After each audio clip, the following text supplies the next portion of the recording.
Commissioner Morrison. It's going to be up to us to make sure that this is right. So we may philosophically disagree, but I'm not against cuts and savings. I believe that this particular item gives us the foundation and it gives us $30 million to, lack of a better phrase, play around with. So I would May I, ask colleagues It's to, actually more than that. It's actually more than that. well, 30 plus. Yeah. may I respond to your question about uh, bringing amendments and the $16 wheel tax? I think he proposed is somewhere over $20 million. I would support an amendment, as I think we've tried to do already to a lesser degree, but I believe we could continue services with a 10 to 12% across the board cut. And I believe that would make up that shortfall. And personally, I'd rather see those dollars go to public transportation as a use tax on vehicles. But I believe that a 10 to 12% across the board, and you wouldn't have to touch the sheriff's department or public safety. I believe that would get you to a balanced budget, and that would be my recommendation. Okay. Well, we just got to get this in and work through it. And I think we'll be okay. Chairman Billingsley. I just want to mulligan on that real quick. Can you hear me? Yes. Because I just caught a piece of that. Commissioner Morrison, just real quick mulligan. So you're saying you want to do budget cuts to fund MATA? Saying that the only way I would support a vehicle registration fee was as a car use tax, for where that's the only way I would support that any type of fee on vehicles. What is a car use tax? Well, a vehicle registration fee. So in other words, back when we were trying to find a source of funds for MATA, we looked at every single funding source that was available to the county, and they've all been used up. And so the only logical place, and as you know, I'm against taxes in general, but the only logical place to go, in my opinion, after researching it, was vehicle registration fee, because cars on the road are, if you have a strong public transit system, you fundamentally can reduce the number of cars on the road. And so that seemed like a logical place to go as a use tax. That's what I was referring to. Okay, I just wanted clarification, and I appreciate the response. Thank you so much. I just think in reality, we can ask the county attorney, but I don't think, and maybe we should, just to get this cleared up from now through the rest of the discussion. And if you don't mind, Mr. Chairman, if I could just ask this question, is there any difference between a vehicle registration fee and a wheel tax? They were going to look into it, to changing it on the vehicle registration fee, on the vehicle registration notice. I just don't think it's possible. Well, the point's rather moot, because at this point, we don't have that opportunity. Okay, but I'm just going to ask the Chairman Jones, you're the budget chair. I would like to have a definition of what a registration fee is, and if there's any difference between a registration fee and a wheel tax. If it was as easy as proposing a registration fee, I think there potentially could be other support, but I do think the reality is, and again, I'm not an attorney. Is Megan Smith online?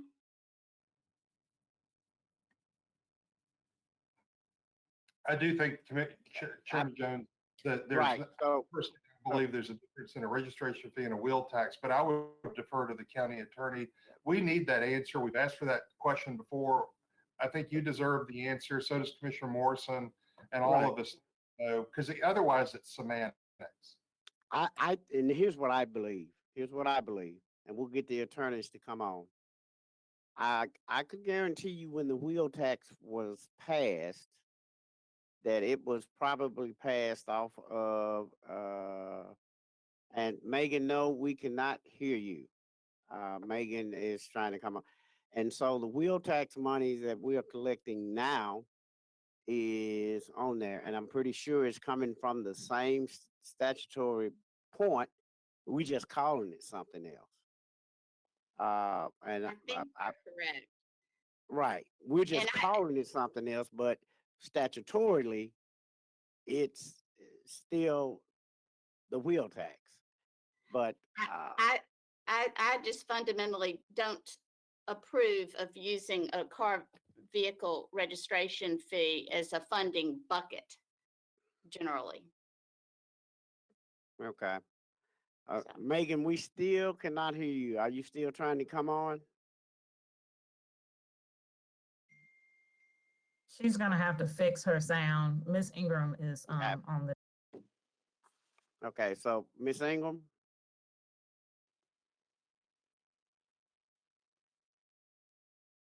Yes, are you there? yes, sir. All right. Can you answer the question that Chairman Billingsley posed to us? Or do you want Megan? You still have no sound. I don't want to contradict any research that the deputy county attorney has done. From my research, there isn't a distinction in state law. It's called a motor vehicle tax, and wheel tax is just the nickname. So there's not a distinction between the two. So Ms. Smith may have done, Deputy County Attorney Smith may have found Now, she something. said thumbs up to what you're saying. Is that right? Okay. Yeah. So essentially what Ms. Ingram said, Chairman Billingsley. I think the difference is just in what we're willing to support, how we're, because I wouldn't have back in 87 been able to support the wheel tax for education. So I think it's maybe just a difference in what you're willing to support, Chairman. Okay. Well, Commissioner Jones, I just like to make this statement, and then I'm not going to talk about it again. We just heard from our own commission attorney, and Megan Smith gave us a thumbs up. A registration fee is a wheel tax. If you want to call it something else, call it something else, but it is a wheel tax. And so, again, I just think let's be transparent. Let's be honest about it. Support it up, support it down, but let's don't keep muddying the waters. A registration fee and a wheel tax are the same thing. But their use could be completely different where it's funding is where the Absolutely. expenses are going. That's the major point, Chairman, where I see a differentiator. So with all due respect, that's the way I look at it. Commissioner Jones, I get it. Yeah, purposes for all kind of things.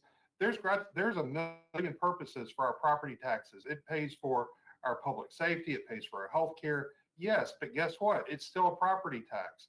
So when people get their bills, it's a property tax. When they get their vehicle registration, it is a wheel tax on there. So respectfully, yes, the purposes can be different, but let's be transparent with the public. Let's don't confuse them and fool them, because they're smarter than that. And again, I haven't voted on this, but again, like you and Vice Chairman Ford, I want to operate with transparency and authenticity. I'm not in this to try to fool somebody. And so again, I appreciate the definition back from our own county, our own attorney, that says a registration fee is a wheel tax. I'll be quiet. Thank you, Mr. Chairman. All right. Thank you. I saw Commissioner Mills. I saw you pop up and pop back out. Did you have something you wanted to add?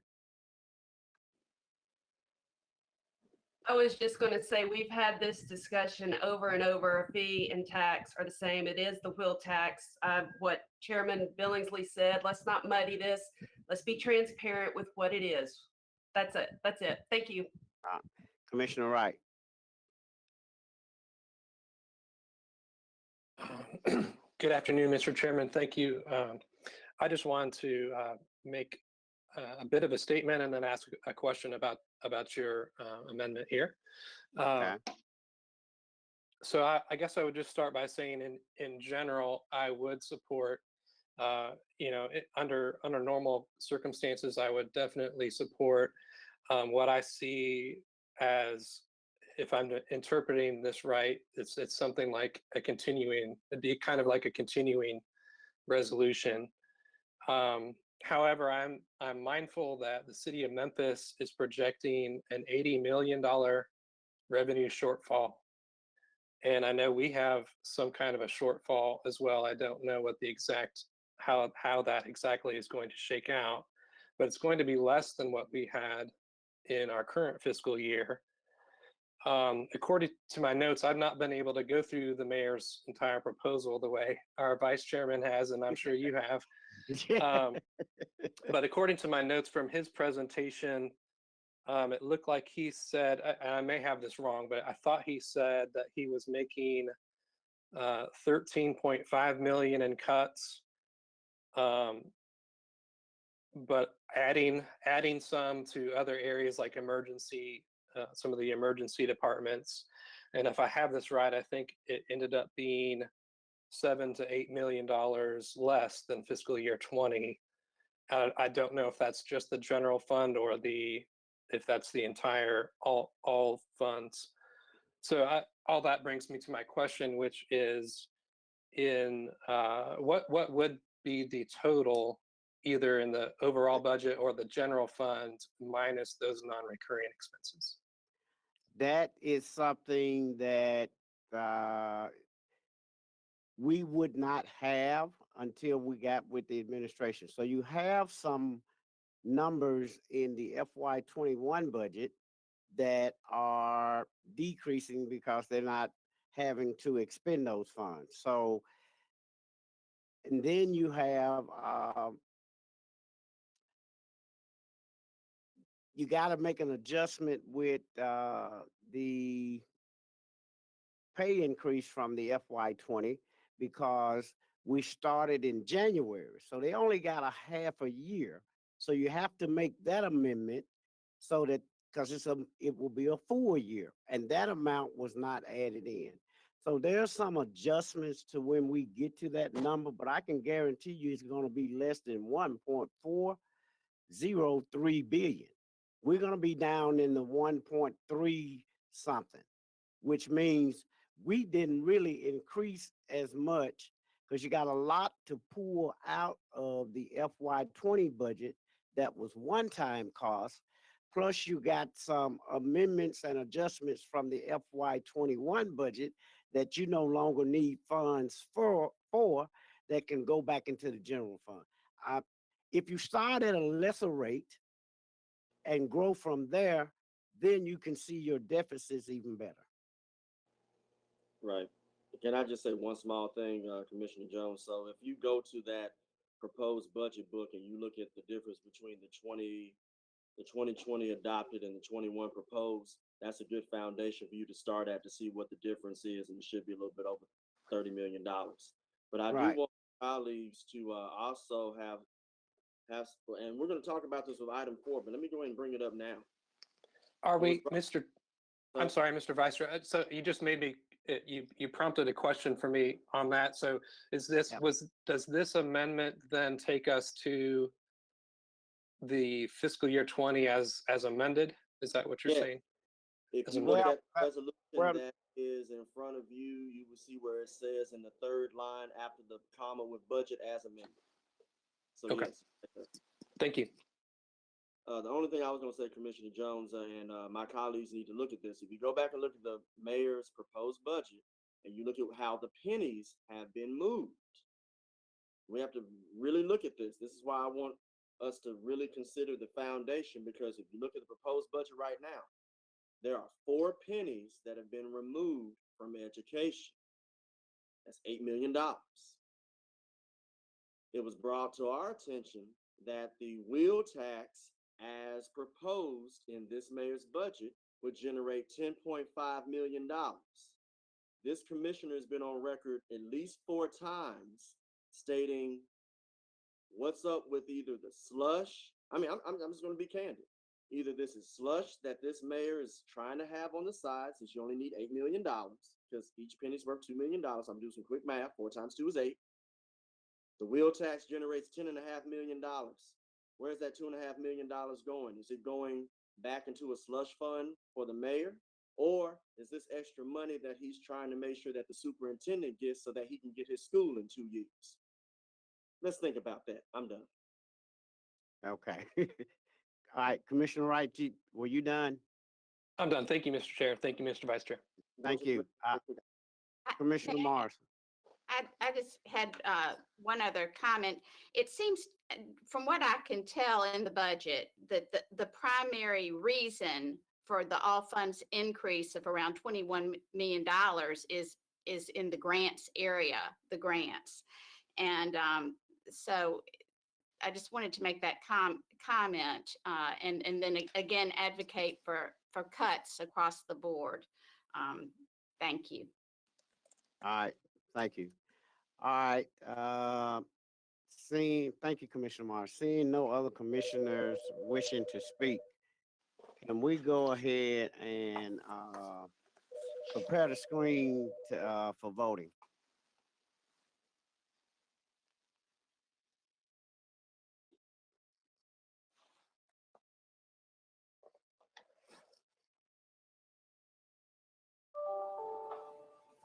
Commissioner Turner,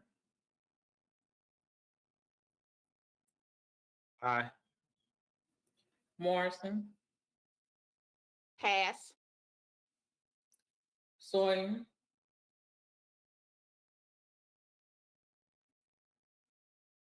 Whaley,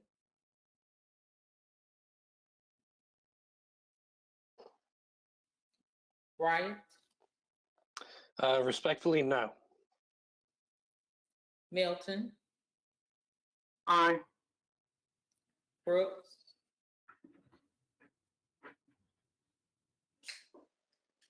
Bradford, Yes. Ford, Aye. Mills, Aye. Lowry, Aye. Jones, Aye. and Billingsley. Aye. We have aye votes from Commissioners Turner, Milton, Bradford, Ford, Mills, Lowry, Jones, and Billingsley. Commissioner Wright has voted no, and Commissioner Morrison has abstained. We have 8 ayes, 1 no, and 1 abstain. All right, so that item goes down with a favorable recommendation. And so, Madam Parliamentarian, can you please read item number 2? I want to go ahead on and get this off the table and out of the way. Item number 2.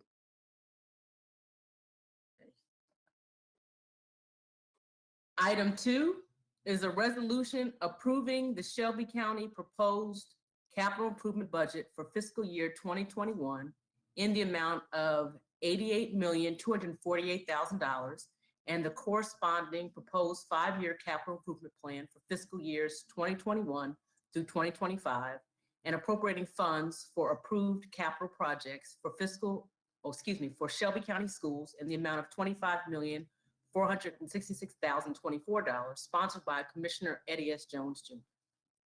So moved to get it on the floor. All right, I second it. Commissioners, you've already, the administration presented to us on Monday, the CIP budget. There was one thing that came up as it relates to CIP for river parks. So we went back, we listened to the tapes, and it was already put in the budget, but it's not in this particular budget. And because we have the amendment on the floor to the budget, and I know now we got to get back with the administration And so that we can get this right, we could have a long discussion about it today, but I think for all purposes, because some adjustments need to be made, that we may need to just send this one down without a recommendation until we can get those numbers right. Is that your And, motion, Chairman? Yeah, that's my motion. I'll second it for purposes of discussion. I see we have our chairman. Right. And so Chairman Billings, But, this I can understand, and again, I'm not necessarily opposed to your amendment, but inside this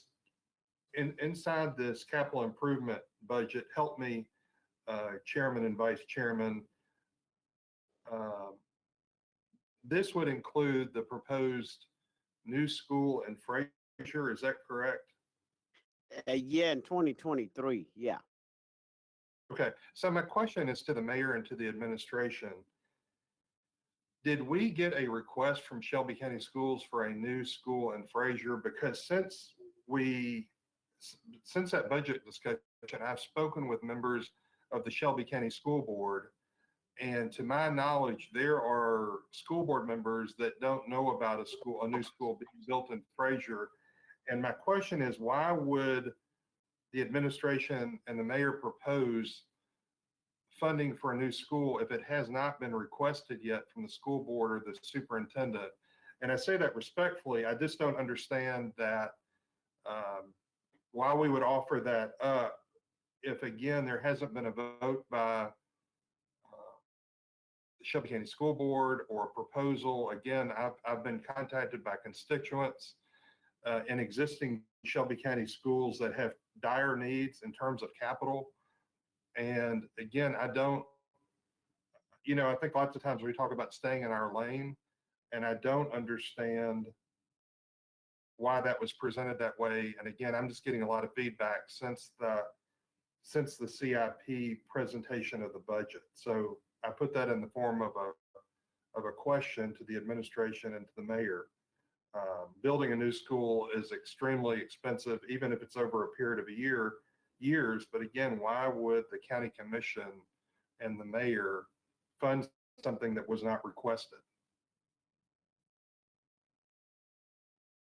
Was there anybody from SCS that officially requested this, and why hasn't it gone through their board before the county weighs in on funding of a school?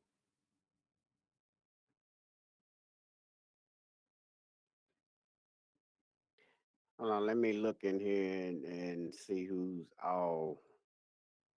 And again, I've spoken with Shelby County School Board members, and I can't imagine their own board members aren't aware of addition of a school.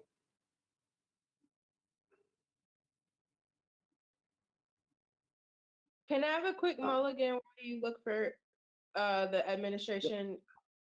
I just want to say that this is a great point, Chairman Billingsley.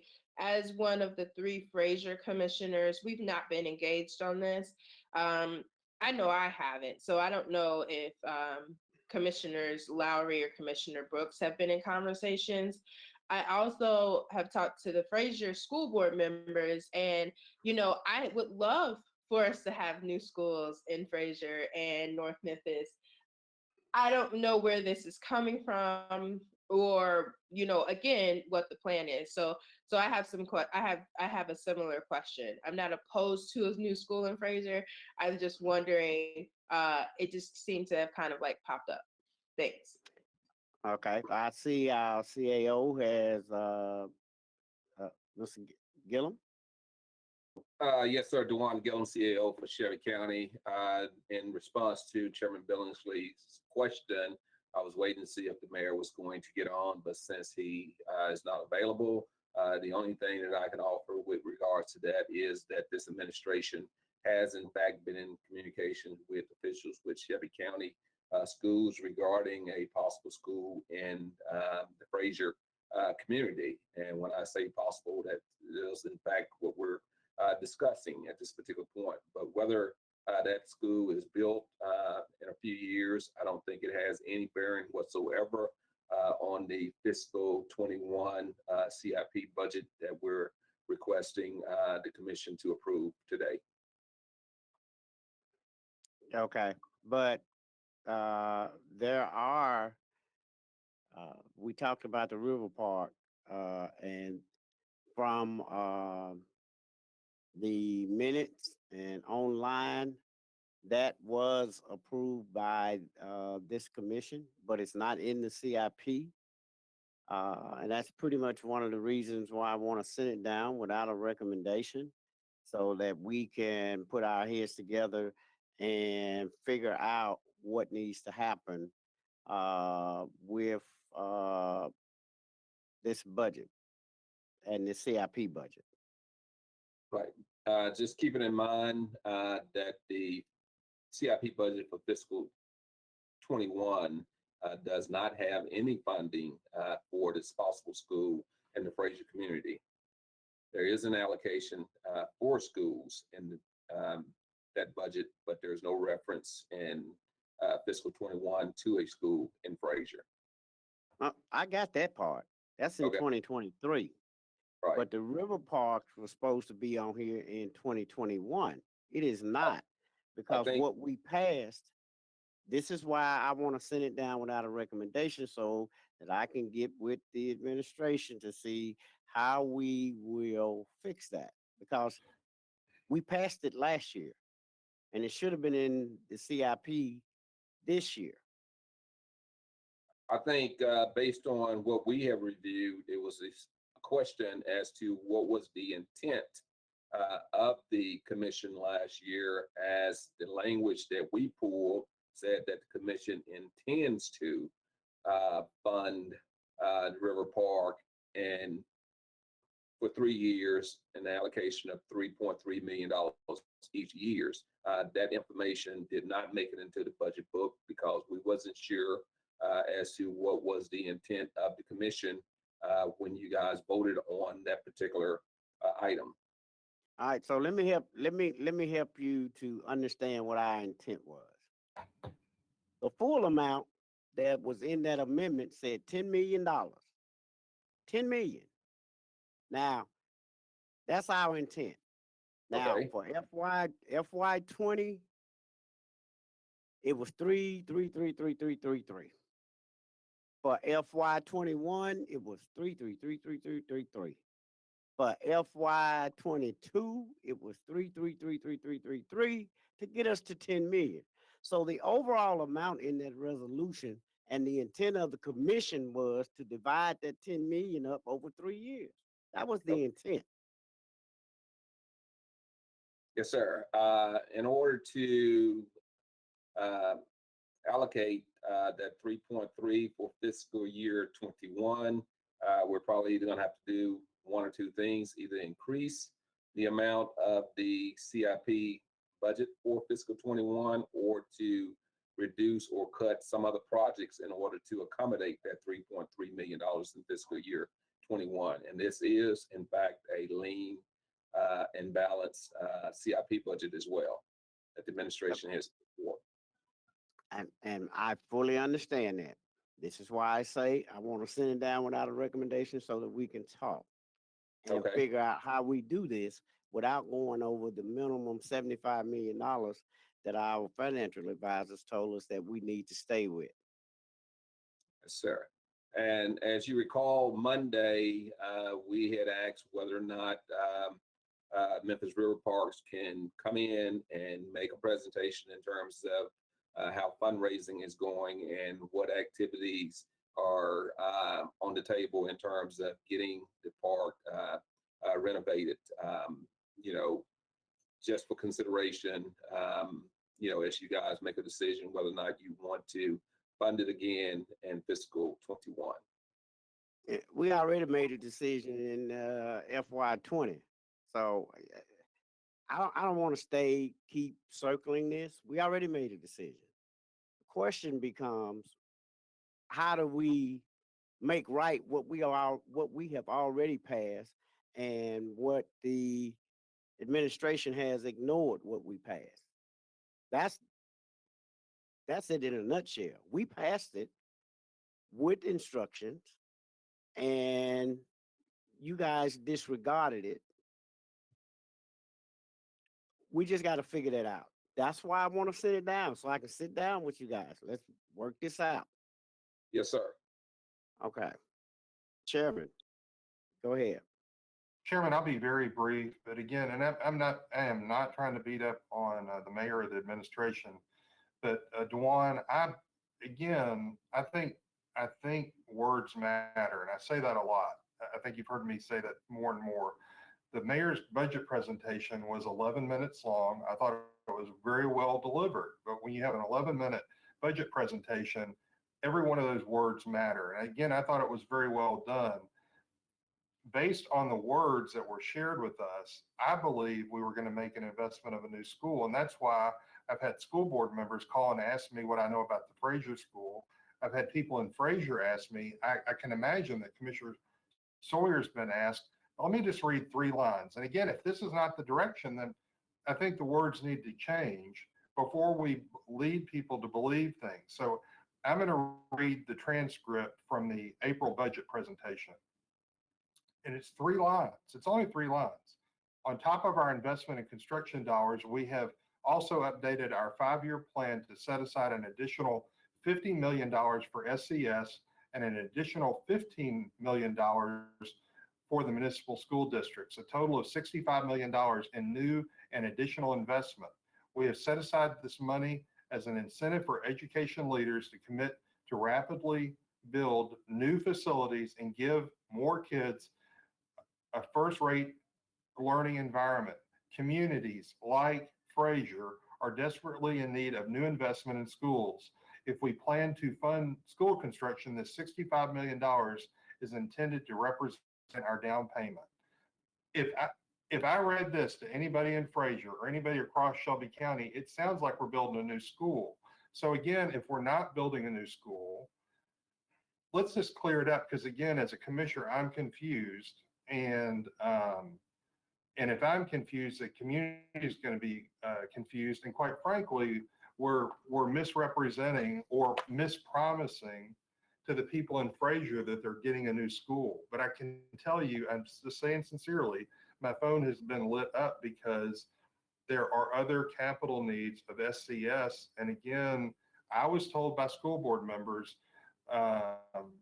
that they have not necessarily been brought in to new investment for Fraser school capital needs. And again, I'll leave it at that, but I try to be a good partner. But again, it's communication, and it is what it is. I will respond by saying I've seen emails between members of this administration as well as members of the Shelby County schools. And there has been a significant amount of dialogue that has gone back and forth regarding a possible school in the Fraser community. In terms of quoting the mayor's budget presentation, I think he made mention of the fact that he was updating the 5-year CIP plan. And within that 5-year CIP plan, there is plans to allocate funding for a school in the Fraser community, not in fiscal 21. I understand, but we did say it was part of 21 through 2025. And again, respectfully, if those phone calls are happening, the Shelby County School Board ought to be brought into the equation. Just like with us, I would hate for a whole lot of things that are being floated out there without the commission being aware. I think it's, again, Shelby County School Board needs to handle their own matters, but if they're not a part of it, ultimately they're the ones who'll decide if they need a new school. Yes, sir. I totally agree. And go ahead. No, just respectfully, I just find it strange. Okay. Thank you, Mr. Chairman. And let me ask this. Commissioner Whaley, are you still on? Yeah. I just wanted to, if I can, make a quick comment Yeah. on that. And I didn't catch the whole conversation, but a couple things. One is if we can get a county attorney opinion on the specific role of the mayor in recommending school funding. I think this is something that's come up in the past in terms of what the charter prescribes, and I think that might also help clear up some of the confusion, because my understanding is that it's our, as the commission's responsibility to do that, and that the mayor's position is different than it is with our general fund budget as it relates to the education fund. So that's one question, if we can just research that. The other piece of this is that I think, as most commissioners are aware, the school district is working on a large, comprehensive 10+ year facility plan, the Reimagining 901 plan, that is a significant capital investment over a period of time. So it makes it more doable and sustainable. My position is that, this plan is going to be really important to us to not just this current coming fiscal year, but I think in the years to come. And that we ought to expect that they can bring that plan to us so that we have an understanding of what their vision is, not just for fiscal year 21, but for the next 10 years. And obviously things can change, but I do know that they are working on a plan that lays out some of these schools. And, Fraser may or may not be a part of that, but I think the bigger point is that we need to see the whole thing.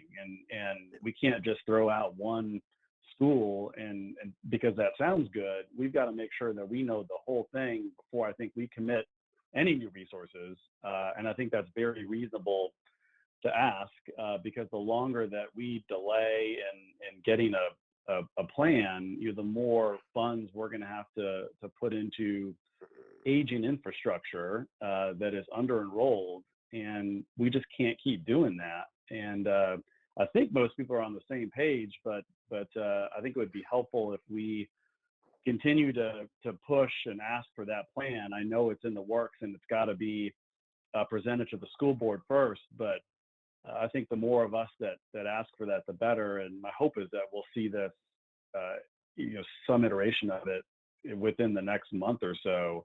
But those are just the quick update that just wanted to give, Chairman. Yeah, so you're gonna see that on May 13th when the schools come before us. We don't even know what they have in their CIP, so this might not be in the FY 2023 CIP.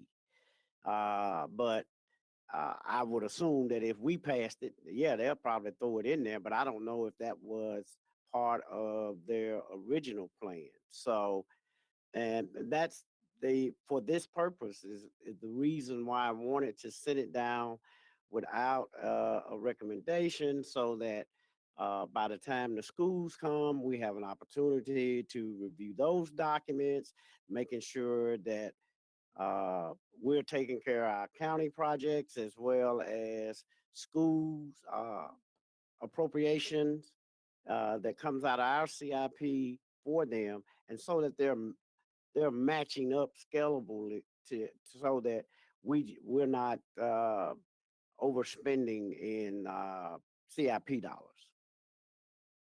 Yeah. Okay. Yeah. I mean, I do anticipate that we'll probably see that in May. Just again, I know this is something that we've been asking for a long time, but the better we can get a long, comprehensive plan and get an understanding of where the needs are instead of this sort of piecemeal approach, I just think that makes a lot of sense.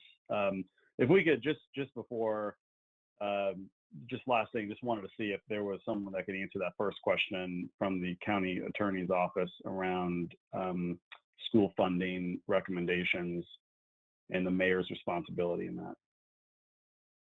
Okay, so Commissioner Whaley, I don't know if someone from the county attorney's office is available at this moment, but I have noted your question, and we will certainly have an answer prepared for you by Monday. Okay. Well, Okay. I don't know. You got Ms. Ingham on, and I think Megan. I don't know if she got her mic fixed or not. Okay, well, we'll pause for a minute and see if either one of those individuals will speak to Commissioner Whaley's question.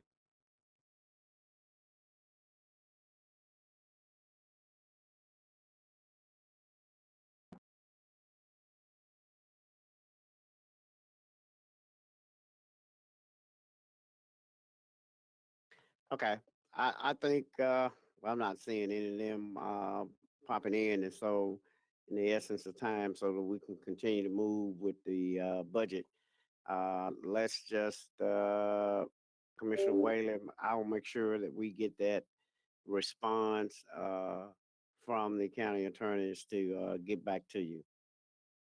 All right, sounds great. Thanks, Chairman. All right, thank you, Chief Gillum. Now we're gonna go back to the board. And so for this particular items, because we got a lot of moving parts, and so that we can right size all of this, my motion on the floor was to send this down without just send it down without a recommendation until we can amend it to match everything that we're doing across the board. So, Commissioner Sawyer, You still got people in the queue, Chairman. okay, This is on his Bill motion. Marcy and the mayor. okay.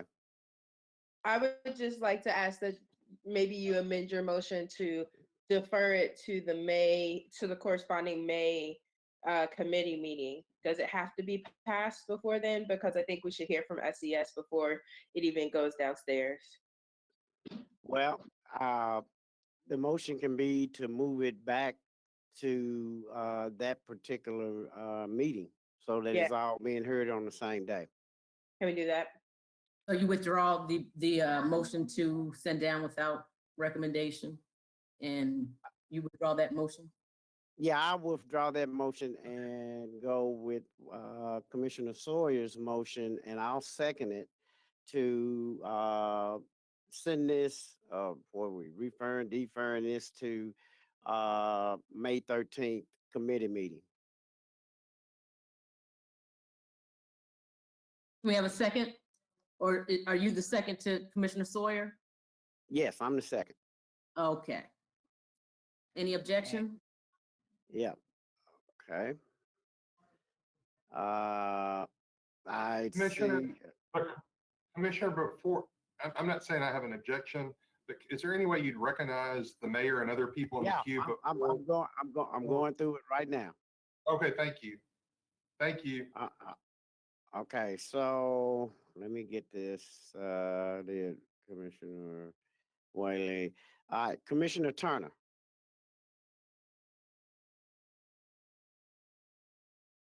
Yes, sir. Chairman, Okay, your mic cut out. okay. Can you hear me? Yes. Okay, so the amendments that we put in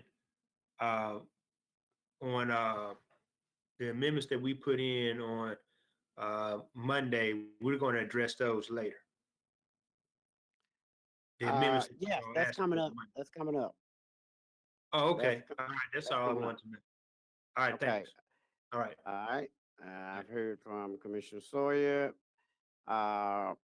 Let me, Miss Ingram, and then I'm gonna go to the, Mayor Harris.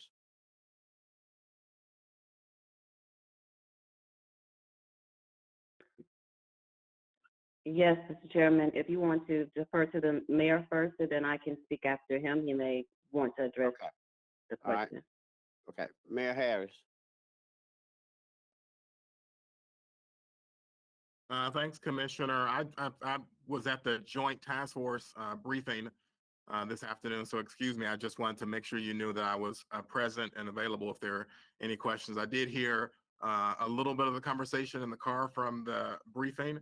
I think the River Park money, I think we did discuss the River Park money when we went through the process and trying to ascertain the commission's intent. But I think we're happy to work with the commission to try to get that item back in. When there was some question about what the commission's intent was, I did talk to the main sponsor, Commissioner Turner, to bring him up to date, to let him know what we were thinking as we went through the budget process, and that if it's the will of the commission, we would be supportive of just amending the budget to put back in the Tom Lee Park if that was the commission's will. So thank you, Mr. Chairman. All right, thank you, Mr. Mayor. All right, so let me make sure nobody else. Oh, Miss Ingram. Yes, Mr. Chairman. Okay, did you hear Commissioner Whaley's question? I believe the question was, what is the mayor's role in the CIP budget? Let me do this. Commissioner Whaley, can you give that question back to Ms. Ingham so she can answer it for you? Yeah. Thank you, Chairman. So the question is basically for the charter, what is the mayor's responsibility in presenting proposed school funding, whether it be, general operating funds within the budget or whether it be school capital project dollars? So let me ask you this. So is the intent of your question to find out how that should be initiated? As if, should the district initiate it or should the mayor initiate it? Is that Commissioner Whaley? Well, yeah, or should the county commission initiate it? In other words, and I don't think this is a new question. I think this is something that's probably obviously been since the charter was there, but something that I've heard on occasion is, the mayor's budget proposal is primarily for county government functions in the general fund, the grant funds, the CIP fund, but that the education fund, as it relates to general operating and as it relates to CIP for schools, is considered separately in the charter, and it is a function of the county commission to, put forward a proposal as it relates to that. Okay. All right, Ms. Ingham. And if we need more time to research it, that's fine. I just wanted to put that question out there. All right. Thank you. Yeah, Commissioner Whaley, if you will give me till Monday to get back with you. I don't recall the charter speaking specifically on that issue. State law speaks to that and what you said. But if you will give me to Monday to comb back through the charter, I have an answer for you then. Okay. Thank you, Ms. Ingham. Do it comprehensively, charter and state statute. Yes, sir, will do. All right.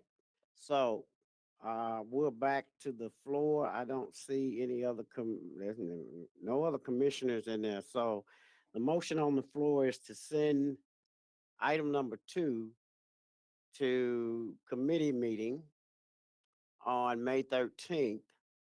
And with making the adjustments and matching those adjustments with what the schools will be bringing. So,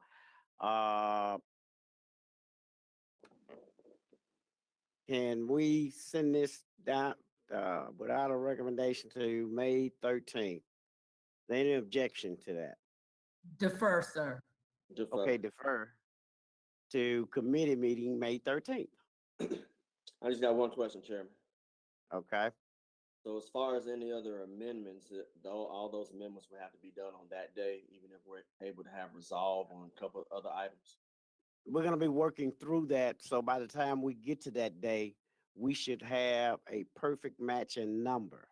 All right, I just want to make sure. And then that also gives time for the school board to come by, because it's been brought to my attention that the school board drives that, not the mayor or the commission, and the administration can choose to accept or deny and present it to the commission on what we've been talking about. And if that's the case, any person can convince the commission or the mayor of a need without the school district knowing anything about the request. So I appreciate everybody's concerns, and I'll be quiet. I have no objection to the defer. And Chairman, I don't think I see anybody. Okay. Anybody objecting? All right. So there's seeing no objection to this. This item number 2 is deferred to committee meeting May 13th for budget and finance. All right. All right. Madam Parliamentarian, please read item number 3. Okay, so item 3, we took up and we actually voted on amendment number 1. So the amendment number 1 went down with a favorable recommendation. However, we never voted on the item as amended, and I believe there may be some other proposed Right, exactly. amendments. Substitute budget so that it matches up on the amendment. So that's, but I gotta get this on, back on the floor. You want to get it back on the floor. Understood. Okay. And then So we're gonna do the let me substitute, pull up the, budget resolution. okay. Let me pull up the one. Okay, just one second.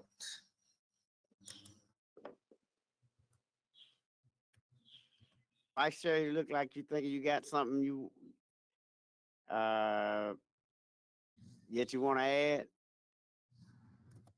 No, I don't have anything to add. In fact, in Monday's committee meeting, Commissioner Turner, had one of the items that was my only amendment. So, I don't mind him bringing it. I don't have any other amendments, so, I know commissioners may have a few things to add, but if, Right, so, Turner brings that one, I have no amendments. I just want to make sure that we have a balanced budget passed before June 30th.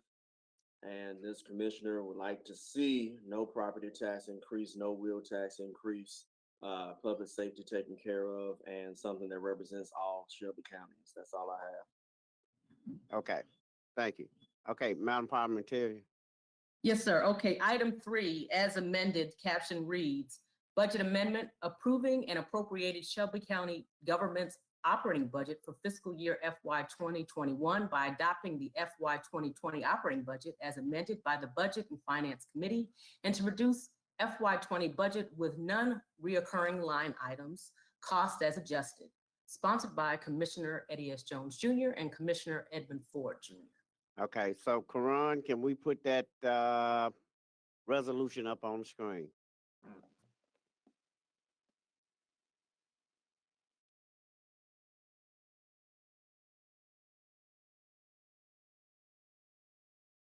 I'm sorry, the budget amendment? Now, the actual resolution, because we're gonna have to substitute, That one. not that one, the full one. The one that we read in the record before the amendment. You're talking about that one. The one that's on the agenda. No, I have a substitute resolution to Oh, mirror this amendment. So I Ah. need to substitute it, got for this, so that's what actually is on the floor before us.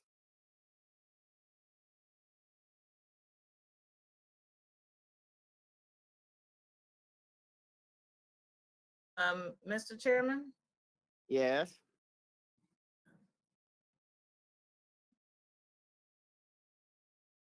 I don't have that.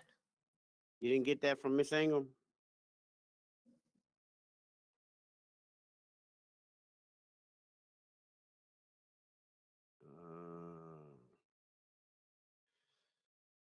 Do, do, do.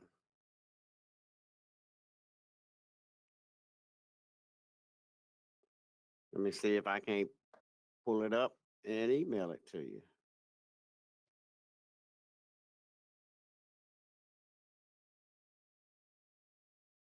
Send it. Hold one moment. Okay.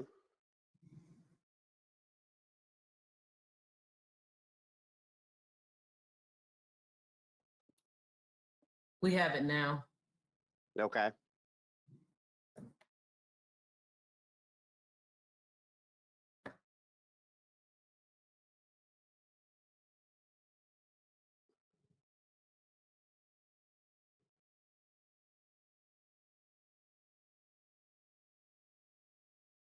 I'll put it up in just a moment.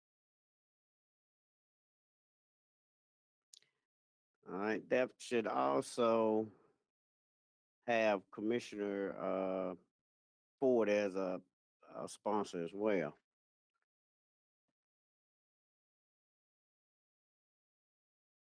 I'll do that when we read that. in. Okay. Yeah. All right. We can move on. All right. So, commissioners, this is a substitute resolution to align with the budget amendment that we put out there, replacing the FY 21 proposed resolution that was forwarded to us from the administration. And for the same reason, I'm going to do the same with this amendment because there are some numbers in it that we're going to have to change. And because the numbers, we got to work through this with the administration and to change these numbers. And I'm going to ask that this be deferred as well.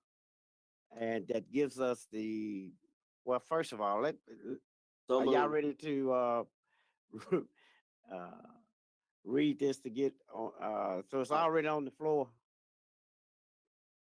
I move the substitute resolution to be read into the record and to be placed on. Right. All right. Madam Parliamentary. Okay.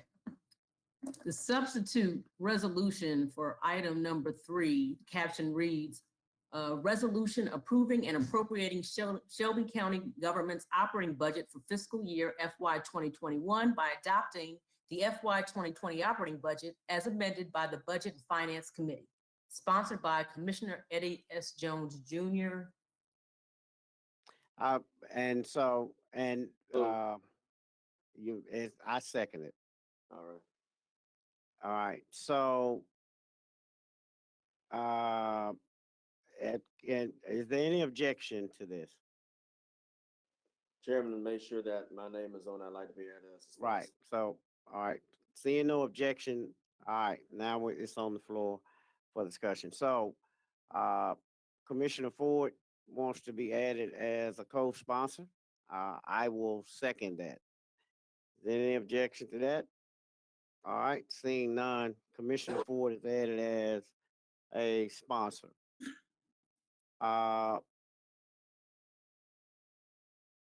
One of the things that I know that is going to change, if we can scroll down on the document, there's a number in here. Keep scrolling, probably right here. And this be it further resolved that 1.338594449 number, can we make that a blank for now until we can find out what that total number is? Because, so if we can get that number changed, because the number from the FY21 was 1.403. So you see the big difference in that amount. But this amount will be reduced less than this number. It's going to be less than this number.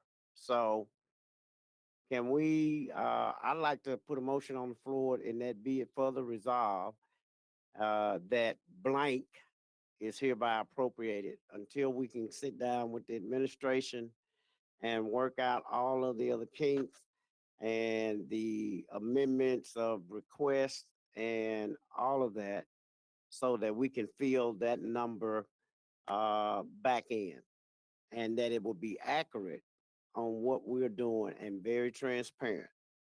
So I make a motion to just leave that blank.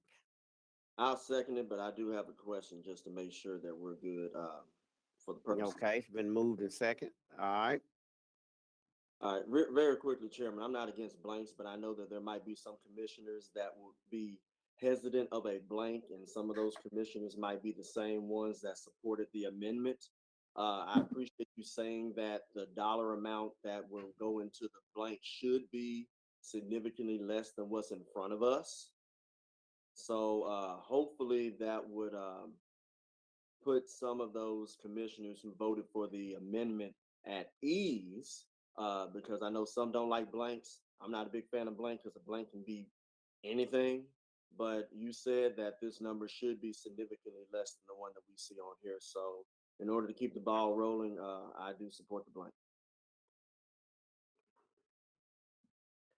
That's all I have. All right. Any other commissioners have any questions about it.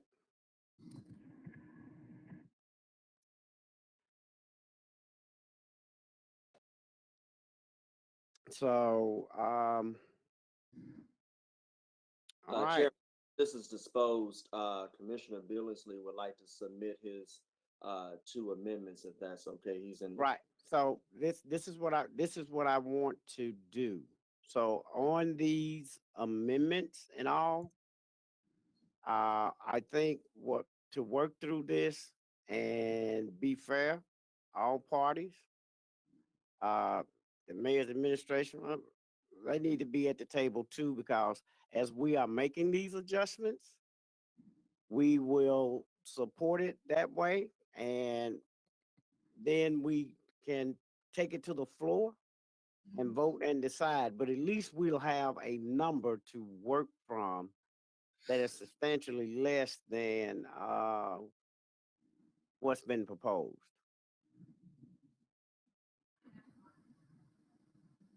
So if that answers your question, Commissioner Ford.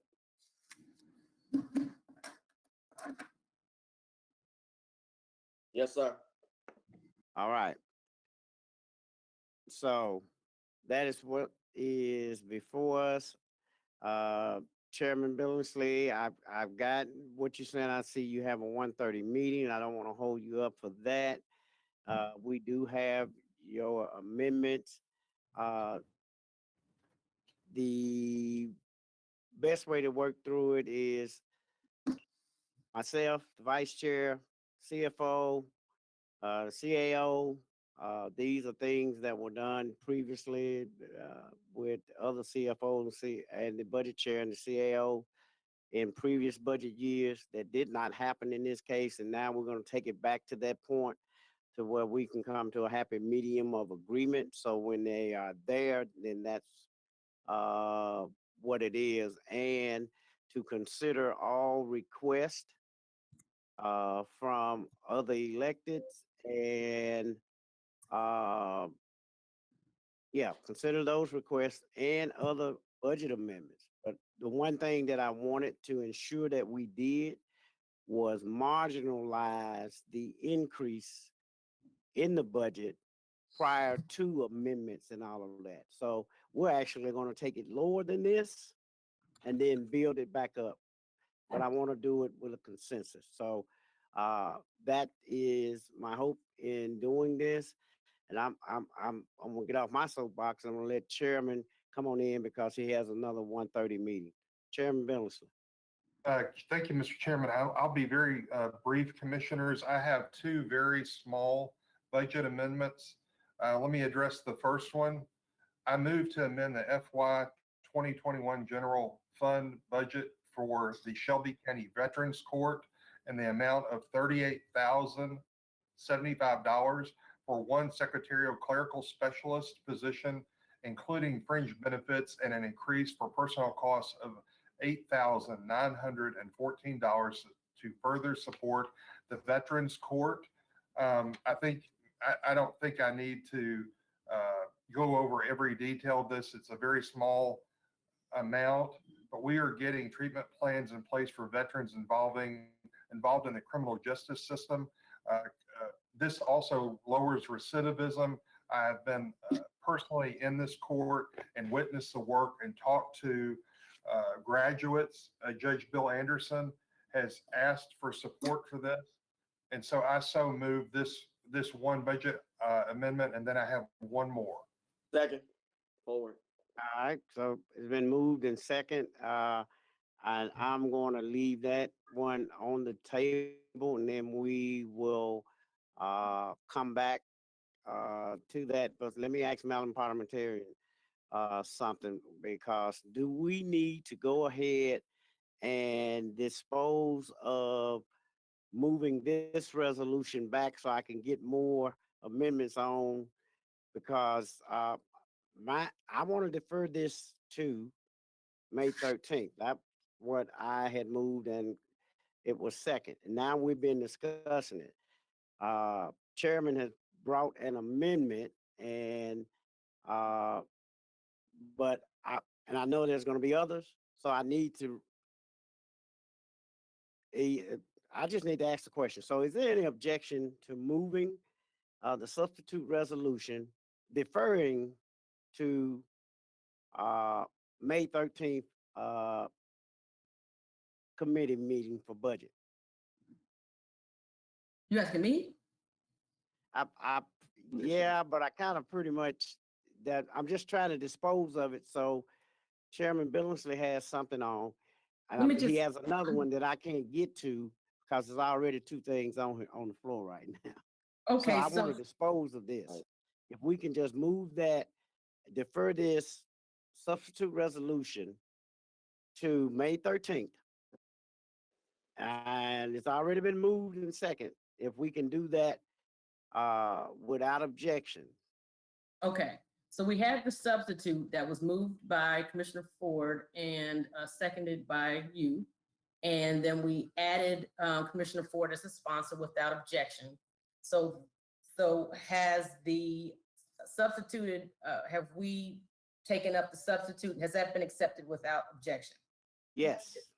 Okay, so you, at this time, now we have the substituted resolution on the floor, and we have moved, Commissioner Billingsley has moved an amendment to Veterans Court, to add Veterans Court to the budget. Right, but he has another one. So but it would not go here. We got a section that's gonna deal with budget amendments. And so if I could just get this off the floor, that's what I'm trying to do. So, and I didn't hear any objections from, I did a motion, Ford, Commissioner Ford seconded to defer this back to May 13th committee meeting. Okay, so that was not accepted yet without objection. Right, no, I asked the question, nobody objected, and so it's just moving it back. Okay, so if no one has, Deferring.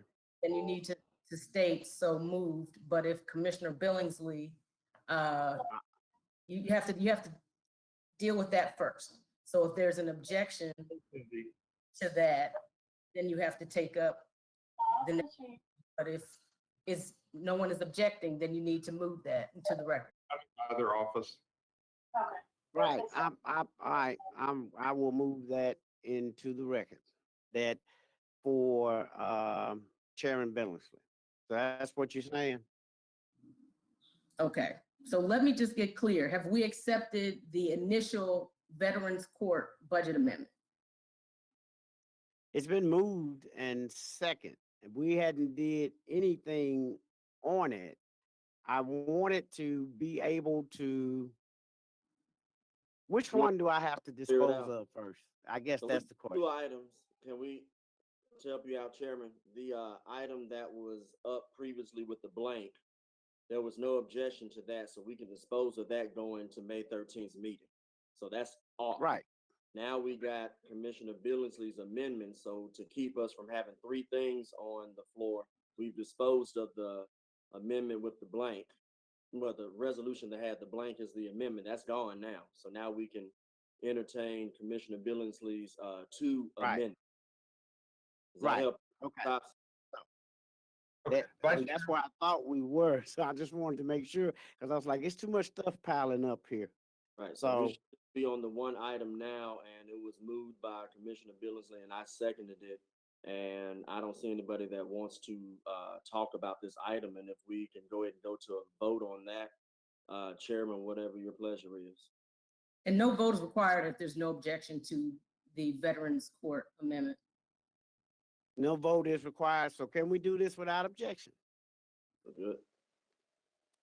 All right, seeing none, this amendment will be added to the FY21 budget. And then All we'll go- right, so moved. Chairman. Chairman Billingsley. Thank You're you to next. the body. Thank you, Chairman and Vice Chairman, and thank you to the body. I move one other amendment today, a budget amendment. I move to amend the FY 2021 general fund balance for the Shelby County Drug Court in the amount of $121,772 for one social worker position and 1 peer recovery specialist position, including fringe benefits, to further support the drug court. Very briefly, commissioners, this, again, I try to be very fiscally conservative, but at the same time, we can either invest on the front end or the back end. And this is the way we get people out of the criminal justice system. Just very briefly, the Shelby County Drug Court is requesting an increase in funding from the general fund to provide for salaries for a social worker A and a peer recovery specialist. Our Shelby County Drug Court is the largest treatment court in Tennessee. Over 40% of our clients are heroin or opiate addicts, and 62% of the participants are considered high risk needs participants. Again, commissioners, you've seen the high rates of opioid overdoses in our county. This is money well spent. Female participants in this program comprise 35% of the admissions. Again, they are doing exceptional work, and studies have shown that treatment in this work in peer recovery, they're 55% more likely to succeed in the program. I humbly ask for your support again for this budget amendment. And again, there's the County Drug Court. Okay, so it's been moved and properly seconded. Can we accept this amendment without objection?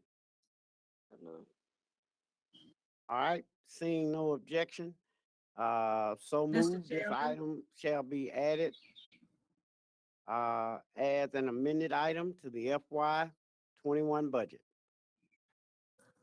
I'm sorry, Mr. Chairman, the CFO wasn't able to speak earlier, and she was trying to be recognized. Okay. Unless it's on one of these two amendments, I'm going to excuse myself. Could we ask Ms. Crosby if it's about either one of these two? It's not. It's about the larger budget as a whole. Thank you, Vice Chairman Ford, Chairman Jones. I'm very grateful for all your work on this budget. I know it is not easy. I just also want to thank every member of the County Commission and their due diligence on this. I think everybody's working together very well, and I just want to thank everyone. Thank you, gentlemen and ladies. All right. Okay, thank you, Chairman. Okay,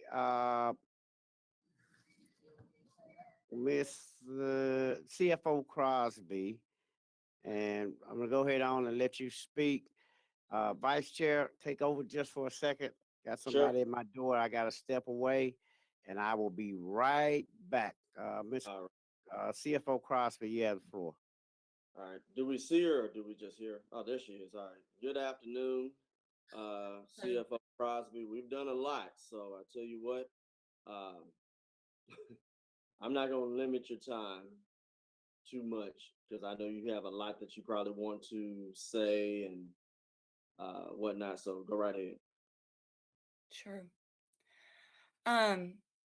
Your amendments that you proposed today, I used to think I was halfway decent at math, but it is obvious that I can't add.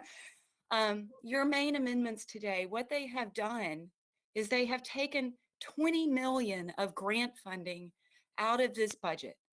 That is funding that was to go to Ryan White, the HIV program.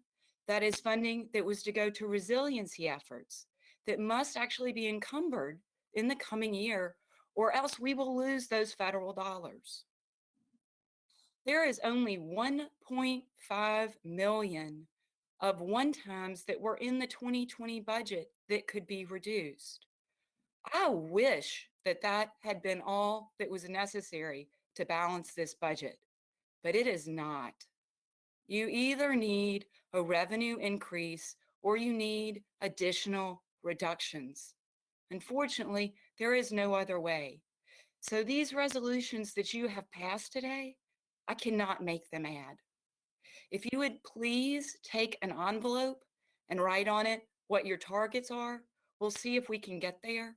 But what this is does not match any of the numbers that I have or we have in the systems. Thank you so much for letting me speak. Look, and I appreciate you saying that. So what I've been I've been listening to colleagues and whatnot, and let me just simply say this, with the budget that we had in front of us, a lot of things didn't make sense as well, where we were talking about a multitude of cuts, but we have a $30 million increase and a wheel tax, and I'm going to talk about that with number 4. But Chairman Jones, before he had to get up, stated that we're going to have to work collectively to get to those particular numbers. And when you have a proposed budget that's extremely questionable and presumptuous, it leaves this chair and vice chair having to go back and looking at what we actually passed before you got on CFO in order to find a foundation. So I'm willing to work with you. We're going to make that happen. And I'm not going to speak for Commissioner Jones, but you see what did get passed. I'm not going to go deep into it, but I look forward to working with you to find those particular points, because these particular items that you are bringing up, we also need to look at some of the items that I brought up on Monday as well. And let's have the conversation, because if this is coming back up in May, we have a little bit of time, but we don't have that much time. So I look forward to working with you. So when you say that the budget is questionable, there is a presentation that I shared with you for Monday's meeting and that I shared again today. If anyone would like for me to make that presentation about the detail of the budget in big picture, I would be happy to make that presentation. But we had the presentation on Monday. So what I would ask my colleagues is, You saw 4 slides of it, I will say. I know.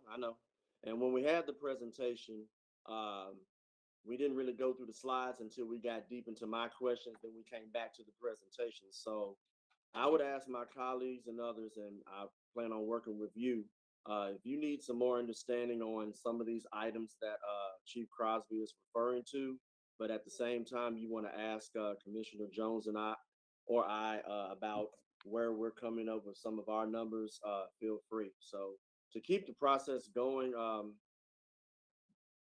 Karan, are you there? Yes, sir, I'm here. All right, before I go to Commissioner Morrison, Commissioner Jones left out, so I'm assuming that we're on budget amendments now.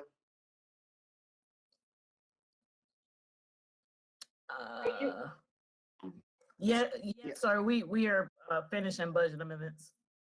All right, so since that's what we're on right now, and we've already passed some items, Commissioner Morrison, I see you, so I'm going to go ahead and recognize you. Thank you so much, Commissioner Ford. And I just have to speak on the heels of hearing our CFO. This body supported resolutions, as we've heard, that really don't add up. And so I feel like it would, if I would not be being fiscally responsible, if I didn't just speak behind her and here again, voice my concern for what was passed today. Thank you. Thank you, and you have the right to bring budget amendments like anybody else to increase or decrease what's in front of us. I know you articulated a 10% cut, so if you want to bring that on the floor as we go, right? Karan, do you have an order of all the amendments so that we can go ahead and exhaust those and go to item 4? Yes, sir. Madam Parliamentarian has that information, and so does the chamber. All right, great. So, Madam Parliamentarian, I'm going to let you No, go I down don't, the. I'd have to go through them files to see. I don't have the order in front of me, but since you have it, I'm just going to let you go ahead and do what you got to do. Commissioner And emails. Commissioner Stoyer, no, we have not done item 4. We're on amendments right now. After we finish the amendments, we will be on item 4 right after. Okay. Madam so- Parliamentarian, please refer to the email sent. Yes, Has yes. all of I got budget you. amendments. Thank Okay. So budget amendment number, so we have amendment number 1, then we had a substitute number 2, then we had. It would be amendment number 4. I didn't count the sub. I think we're on number 5 because we had the initial one that Chairman Jones had, and then the substitute. So I'm considering that an amendment. So then we had Veterans Court and then Drugs Court. Yeah. So count right, we're on number 5. Yeah, if you're counting the Yeah. substitute, then yeah, it'll be number 5. Okay, so budget amendment number 5 is budget amendment approving and appropriating Shelby County government's operating budget for fiscal year 2021, FY 2021, by adopting the FY 20 operating budget as amended by the Budget and Finance Committee, reducing the FY 2020 budget. Oh, we already did that. We did that one. We did that. We're on. Okay, act- I we're amending apologize. that. We're on Okay, amend- let Commissioners me have brought- move. Okay, sorry about that. we're on- Meritan. we're on that. Meritan is next. Oh, Meritan is next. Okay. Thank you, Corona. Okay. So budget amendment 5 is a resolution amending the fiscal year. wait a minute. Sorry. Okay. Resolution amending the fiscal year 2021 budget to allocate funding to Meriton Inc. to assist in the prevention of elder abuse in the amount of $90,000, sponsored by Commissioner Van D. Turner Jr. All right, is there a motion? Is Commissioner Mr. Turner- Vice Chair, Good. I move the item. And I'll second it for getting it on the floor, Commissioner Turner, since this is your resolution. Go right ahead. Yes, sir. I guess based on all what's going on, I would move this item to the next committee date or to the commission meeting without a vote. I'm trying to figure out what would be the protocol, because it seems to be that there needs to be reconciliation between what y'all are doing and the CFO and all of that. I've been in and out on business calls. So I guess what's the appropriate strategy? Should I just defer this? I mean, Commissioner Jones, real quick, you didn't hear anything when the CFO came in, did you? no, I didn't hear the CFO, but as it relates to this particular item, it's all, if you adopt the FY 20, it's already in there. So you may not have to move it or do anything with it. This item, it's already in the FY 20. What is the amount for this? For the same amount. Mr. Chairman, Yeah. Mr. Chairman, do recall your amendment indicates to remove those one-time occurrences? I was about to say that. Yes, because those were like one-time occurrences that would reduce it. So yes, to your point, and to Commissioner Turner's point, and I guess he wants to send it down without a recommendation, because you would have to put that back in, because the amendment took all of that out, but it was one of those ones that was in the last one. Yes. Chairman, can I make a recommendation real quick? And maybe I'm beating you to the table, Miss Hobson, but the last two that we just did for Commissioner Billingsley, they went down, they got moved and seconded, and there was no objections, so they essentially got approved.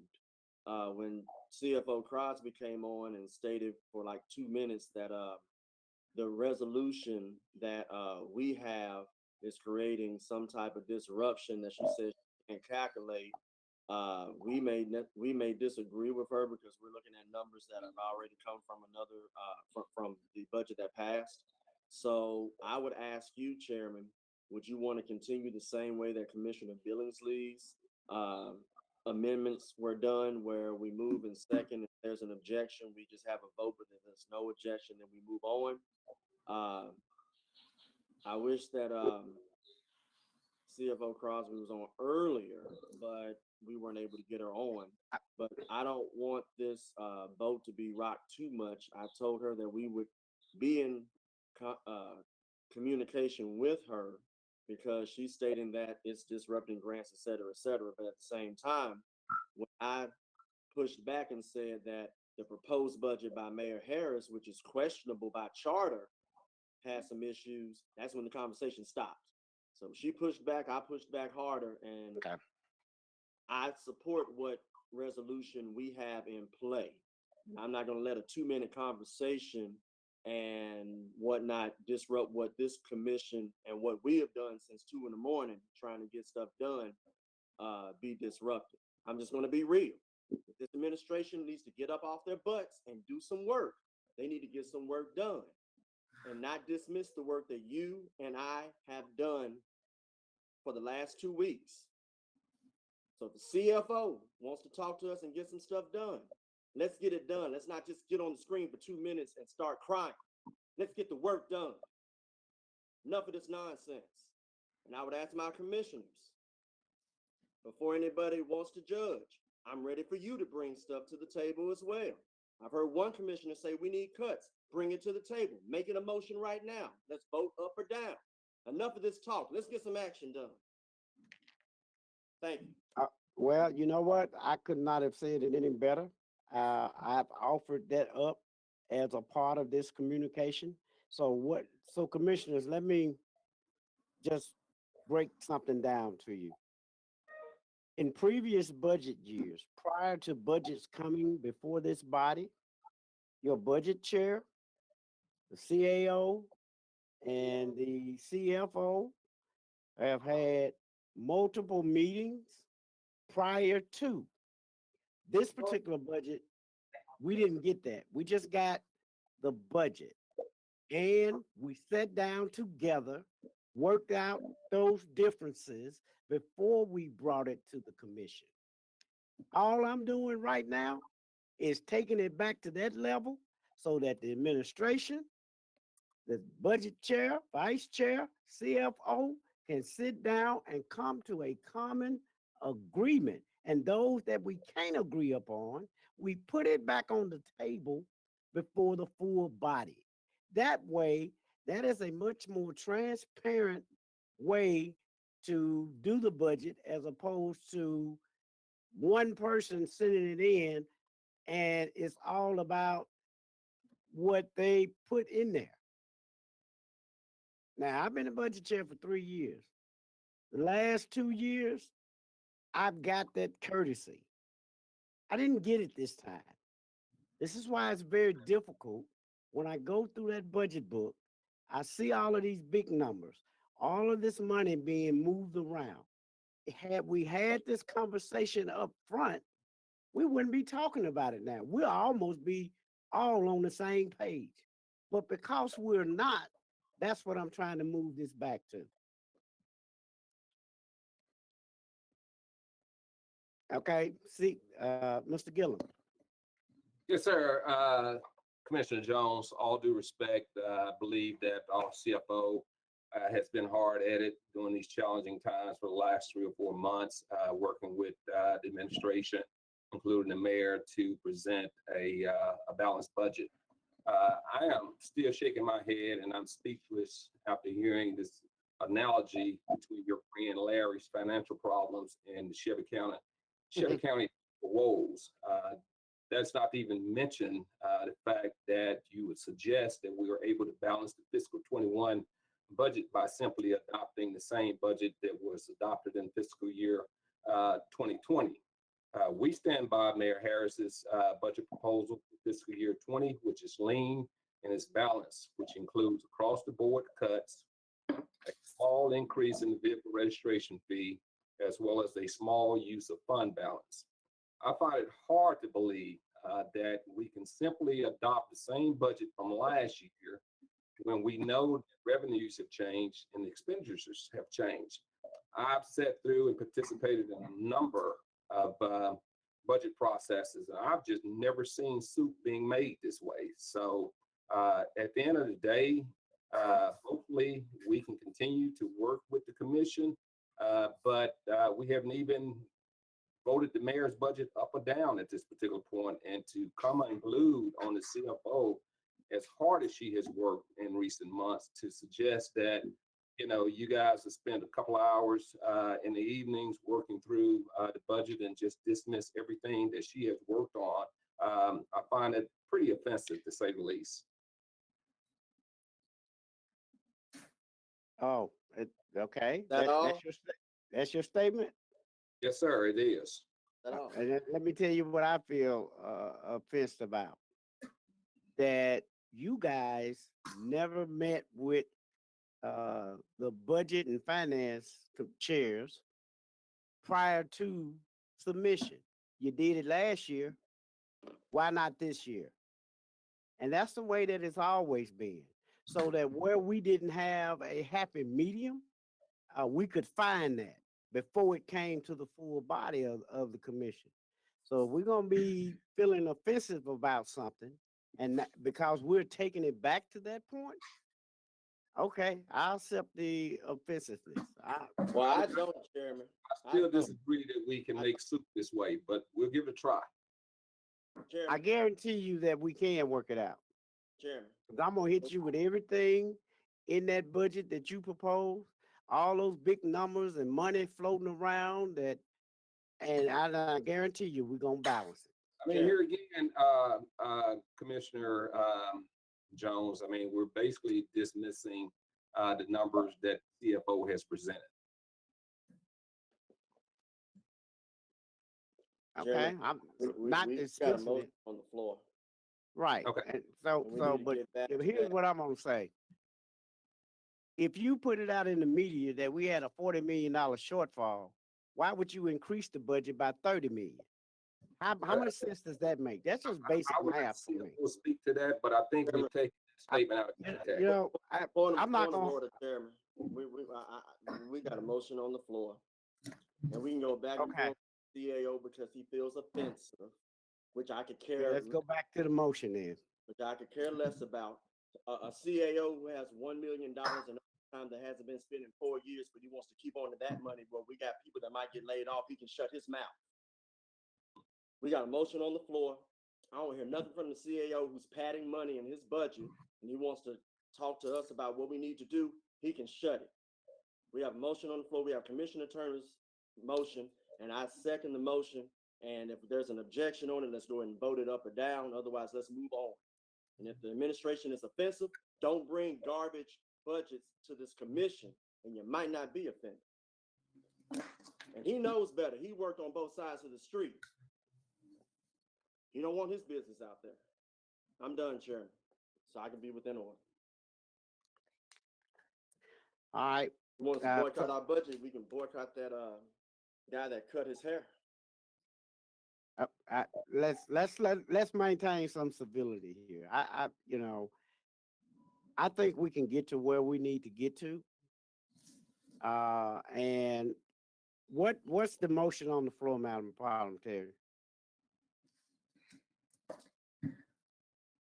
Currently, what I'm trying to figure out is, Commissioner Turner, were you still moving this into the record, or did you want to defer? I would just For go the with the. Sheraton. I would go with the.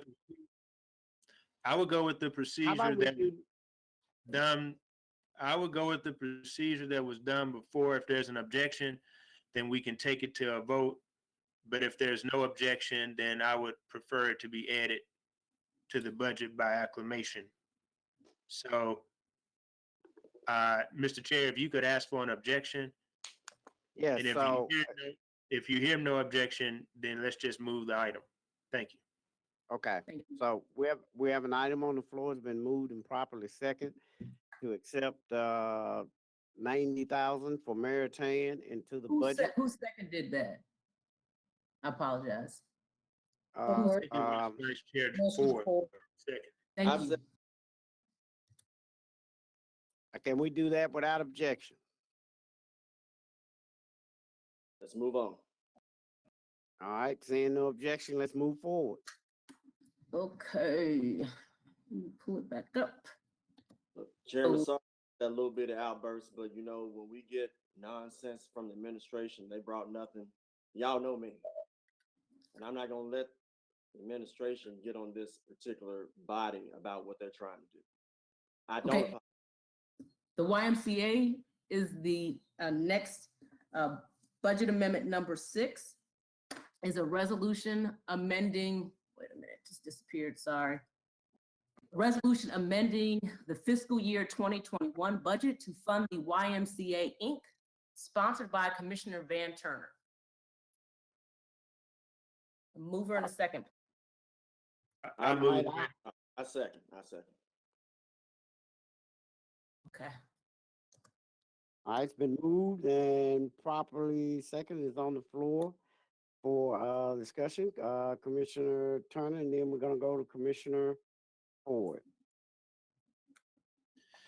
I move the item.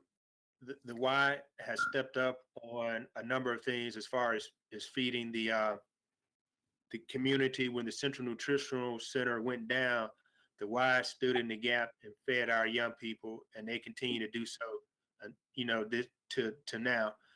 Although this item is not necessarily based on that, this is based on something that's going on in Whitehaven that's a benefit to the community as well. I think the way the Y stepped up speaks volumes. And get this, they're losing money because their gyms are shut down. So here's an entity that's losing money because of the shelter in place, because no one can go to the Y now and work out. They still stood up and fed our young people. So as I stated before, this is forward looking, and I hope that the commissioners will support the fine work of the Y. And I believe Commissioner Bradford wants to speak on it as well. Thank you, Mr. Chair. I think, District 9 first. okay. Let me go to Commissioner Bradford. His screen is back. I don't know what he done changed the screen. I'm here, just the camera doesn't seem to be working. Okay. No, I just Yep. wanted to add on to what Commissioner Turner said. Through the end of this week, the YMCA will have served 200,000 meals, and they expect to serve 2 million by the end of the summer. So they're doing great work in helping the community right now. And is correct. This would go to help them, obviously, with their facilities closed, and be a big step in the right direction in getting the YMCA in Whitehaven renovated and up and operational. That is all. Thank you. All right, Commissioner Ford, and then I'm gonna go to Sawyer. All right, it's in District 9, so I got to say something. Just FYI, Commissioner Turner, thank you for bringing this. This was my only operating amendment that I would be brought, but since you got it, I won't have anything else that I'll be bringing. But I will say this on the record. Talking to Councilwoman Patrice Robinson, the City Council is going to be matching, unless just something crazy happens. It's anticipated that they will be matching these funds. So not only will the city of Memphis be supporting this in the same fiscal capacity, this is something that I know they want to definitely go ahead and get done.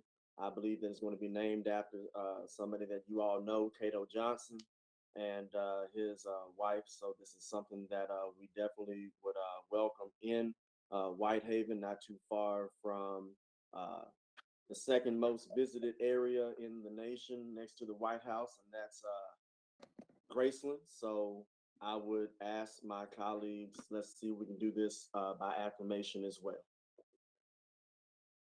Chairman. All right, Commissioner Sawyer.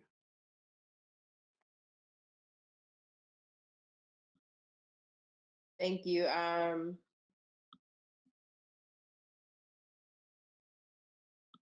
Sorry. Thanks so much, Chairman. I just also would like to support YMCA for the work that they've continued to do, especially stepping in this during COVID-19 to make sure that our students at SES could get the food that they need. I also just like take a moment of quick personal privilege. You all, I know we're not in chambers right now, but the media is live tweeting everything we say. And I would just like us to remember that, yes, these conversations get heated. And Edmund, I know you don't care, but I just good. The media doesn't portray me in the right light anyway. Everything they I say just would like to reiterate, my friends, you know, we can get angry, we can get heated, but all of this is being told how this is going down. And so as we speak, and I would just like us to remember our decorum, especially to people we have to work with for a very, very long time. Thanks. Love you, Commissioner Sawyer. Thank you, Commissioner Sawyer. All right, so let's see, is anybody else in the queue? All right. Can we approve this? Bradford Without said he objection, it's been moved. Huh? again. Bradford just said he wanted to speak again. Oh, okay. Commissioner Bradford. Did you all hear me earlier? Yeah, we heard you earlier, so you Okay, back. good. No, just want to make sure it made the record. All right, it did. Thank you. All right. Can we do this amendment without objection? All right, seeing none, that goes down. So moved as an amendment to the FY 21 budget. Madam Parliamentarian. Budget amendment number 7 is a resolution amending the fiscal year 2021 budget to fund Regional 1 medical health care, sponsored by Commissioner Van D. Turner Jr. I move the item, Mr. Chairman. Second.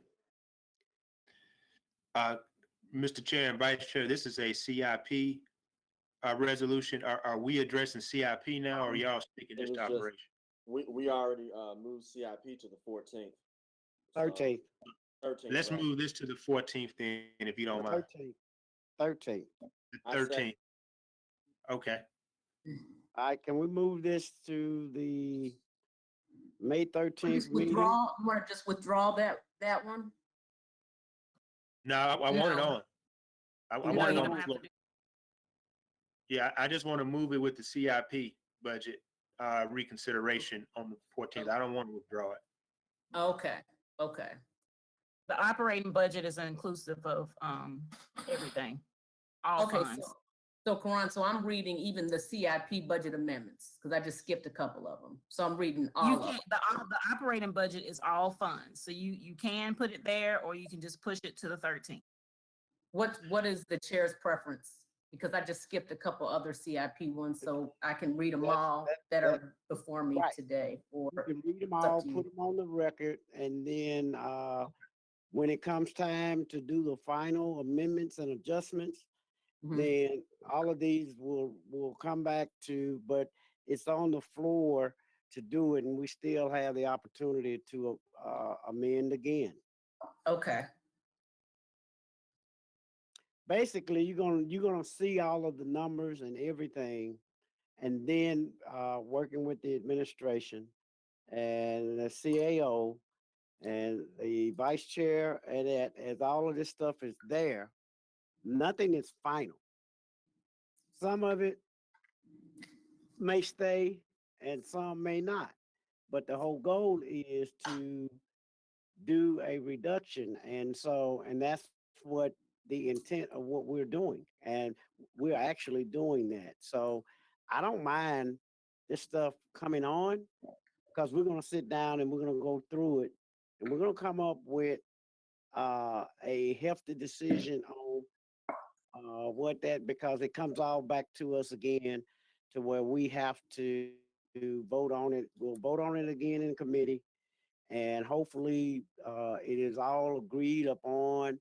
The final numbers will make it into the budget as to what it would actually look like, and then we'll see where we are. So I don't mind all of this coming on, moving on, because we're still gonna go back and revisit. I don't think a long drawn out discussion right now, but it does put things on the table that when the vice chair, myself, the CAO, CFO sit down and go through it, then we can come to that happy medium. So what do y'all want to do? So if you want to get it on and then push it on to May 13th, that's fine. Because nothing is final in this meeting.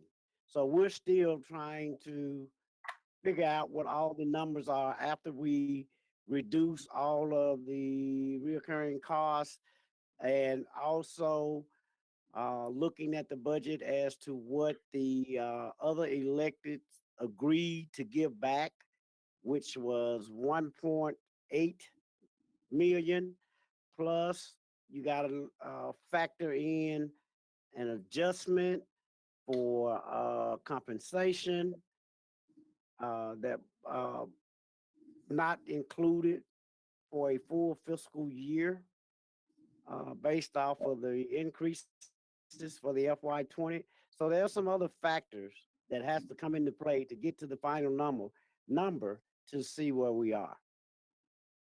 So I don't have a problem with this. I just know, especially with CIP, it is very lean. And if you're talking about adding one other thing in there, I don't know how that, but that is another discussion. So if you All right, want to so get these I'll- amendments on the floor and pushed down, that's fine. I don't even think you really need to go into deep detail about it, because we still get that opportunity to come back and finalize everything.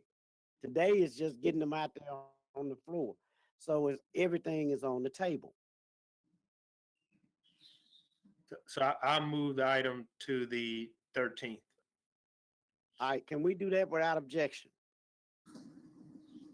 All right, seeing no objection, the item amending the CIP budget has been moved to, May 13th committee meeting, deferred. All right, Madam Parliamentarian, next item. Okay, the next item that I'm taking up is also a budget amendment to the CIP budget, but as I understand, we're going to take that up now and not on May. We're gonna take up all of the budget amendments, whether it's to the operating budget or the CIP budget under this. Okay. I'm asking, yes. Yes. Okay, all right. So the next budget amendment, item number 8, is a resolution amending the fiscal year 2021 capital improvement budget to fund Memphis River Parks Partnership, sponsored by Commissioner Van Turner. I move the item. Okay. I second it. All right, and All Mr. right. Chair, based on that, I'll move the item to the 13th. Second. All right. All right. So can we move this item to the 13th without objection? All right, seeing none, that item is moved to the 13th.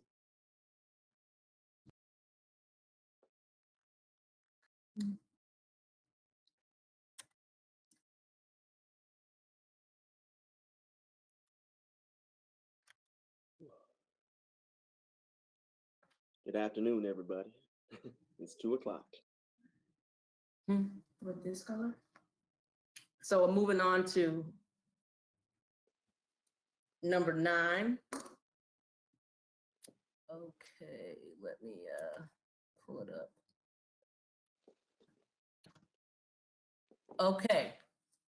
Budget amendment number 9 is a resolution amending the fiscal year 2021 budget in order to fund the Memphis Urban League in the amount of $100,000, sponsored by Commissioner Willie F. Brooks Jr.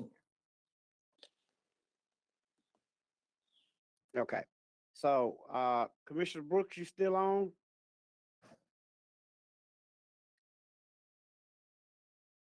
He had to step away for work. Okay. This item, just so that we can get it on the floor, Chairman, if that's okay, unless we've already done it. Yeah, go ahead on and get it on the floor. And Commissioner Turner, do you want to go and do that same motion? Yeah, so let's move this item to the next committee date. Is that right? I mean, this is operating, so we This want is to operating. and try to move this without objection, like the others?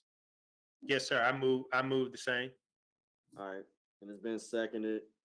And Chairman, I don't think we have any objection. We can move on. All right. So then There's oh, Commissioner that- Brooks. Yeah.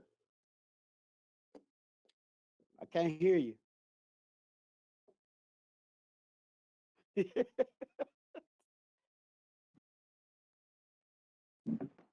You got your sound back? Yeah, can you hear me? Yeah. All right. I got you now. All right. Thank you, Mr. Chairman. I received a notification yesterday from the Urban League that they had been reduced about 1/3 of their budget. As you well know, Urban League has been a pillar in our community for more than 32 years, and their primary focus is serving those who are underserved as related to unemployment and other skills that they provide to our community. So given that, it was my recommendation to come forward this body to request $100,000 to offset their budget, since they received notification yesterday that immediately they will be impacted, their budget will be impacted by 1/3 of their budget. So I would like to move to that we allocate $100,000 to the Memphis Urban League. Okay, so I know you stepped away, so here's what we've been doing. We've been Okay. going through the budget amendments, and we have been sending them down so that we can get a full total of all of the amendments.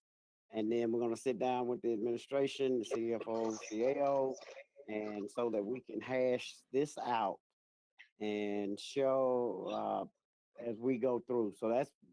So basically on the 13th is when we will finalize, push everything in, but we wanted to get everything on the floor now. So that's what we've been doing with all of these amendments.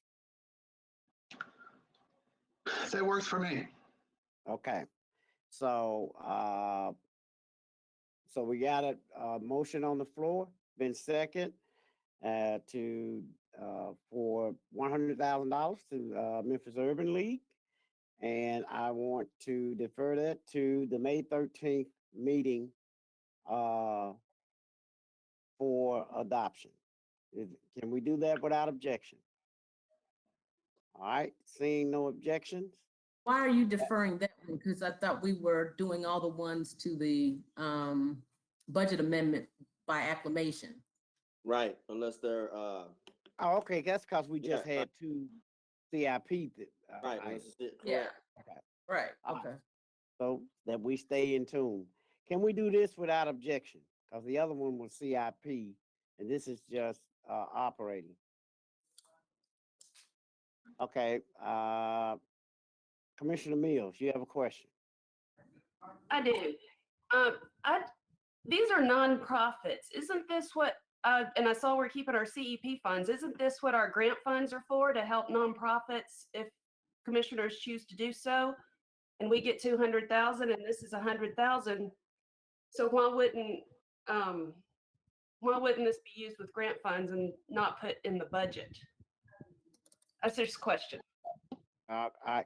Commissioner Brooks, you want to answer? I mean, it's your resolution. Yes, I mean, due to the immediate request and the large nomination of $100,000, which could result in layoff of staff, their budget is roughly about $500,000. So given the fact that you just received a notification yesterday from a major funder that they no longer will be able to fund their portion of their budget, that's why we're coming for before the commission to request support. Okay, and I'm not picking on you. It's just, it's a nonprofit, 100,000. We get 200,000 CEP. That would be perfect for you to use your grant funds for instead of coming out of the budget, because every nonprofit's going to be short this year. And that's I'm just asking a question. I know this process, I'm new to it, but it just doesn't add up for me. That it just seems like it would be a good fit for our grant funds. Yeah, I have submitted funding to the Memphis Urban League for the last 2 years in support of Save Our Sons program, which is roughly about 10,000.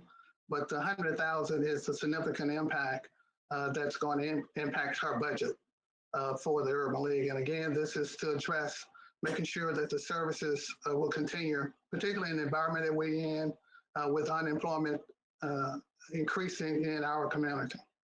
And I hear you. I'm just asking, why would you not use your grant funds for this, your CEP grants, that all the commissioners get 200,000? It seems like it would be a good fit there instead of in the general. Well, I wanted to be able to spread the funding from many of the sponsors that come to me for support in my district. whereas the Urban League is across the whole city. It serves the whole city, Shelby County. It just doesn't only support my district, but it support services across the county. Okay, and And I'm of course, not, if you're willing to commit to giving a portion of your dollars, that certainly will be helpful. well, I mean, and that's what I was just asking, and I just saw this being a nonprofit and the process, and we got hit hard last year sponsoring nonprofits in the budget. The budget's tough this year, and we're sponsoring more nonprofits, and it's not really. I mean, we've got to. I was just asking why CEP grant funds weren't used. That's all. Yeah. All right. Thank you. All right. So, once again, we're gonna go back to protocols that we've been under. Been moved properly second. And can we accept this amendment without objection? All right, seeing none, hearing none, so move. This item has been added. Thank you, Commissioner Brooks. Madam Thank you, Parliamentarian, Chairman. next one. I need to clear some things up for the record, because I'm getting some feedback from the minutes clerk and others that there was a motion on the floor to defer the substitute item. I thought that I walked that back with you all, that it was never moved. And so that it is proper to be taking these amendments, because you can't defer the item and then be amending the item. So I just want to say for the record that we did not move the deferral substitute, because otherwise it wouldn't be proper to be taking up these amendments at that time. Okay, so what should we be doing so that we're doing Miss- everything proper? Mr. Chairman, Yes, this is Karan. I think the CIP resolution was deferred to the 13th. I don't think we've did any final action on the current resolution that's on the floor, which is the operating budget. I asked the question, can we accept this without any objections? And there were none. So Item. There's so many moving parts right now. So on which item are you speaking to? what she's speaking to, the substitute, On the CIP or on, no, the substitute resolution for the operating budget. so if that has been deferred No, already? sir. Okay. I'm sorry, excuse me. No, sir. So you talked about doing that, but we did not complete that. That was only done for the CIP resolution. Okay. So That's what I So, thought, but and I'm getting amendments, like emails and you text got messages. you got off the meeting, and then Commissioner Ford was running the meeting, and then you came back. So we were still in budget amendments. You guys have not sent the operating budget to the 13th. You're finishing the amendments. Okay, Mr. so, all right, so, so do we need to get that back on the floor and to defer the substitute? I thought I asked that question. No, sir, it's still on the floor. We never deferred the operating budget. Let's continue on with the amendments to the operating budget. And then once we go through all of the amendments to the operating budget, then we have to take on a vote as. All right, I see where you are. Okay. Yes, got it. Thank you. All right. Got some more amendments?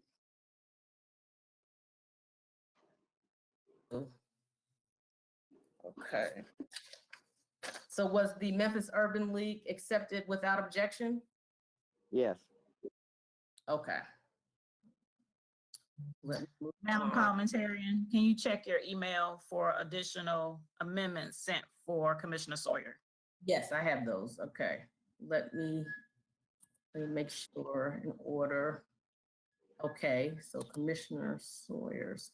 Okay, so budget amendment number 11.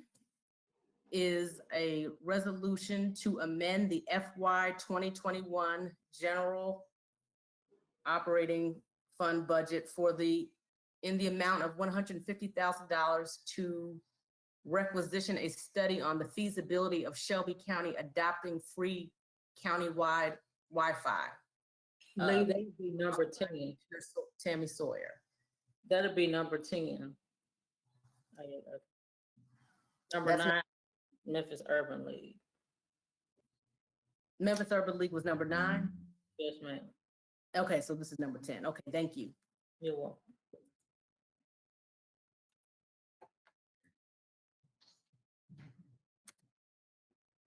Mr. Chairman, I'm gonna have to step out and I think you do that on purpose when it gets heated, but that's fine. no, I'm not.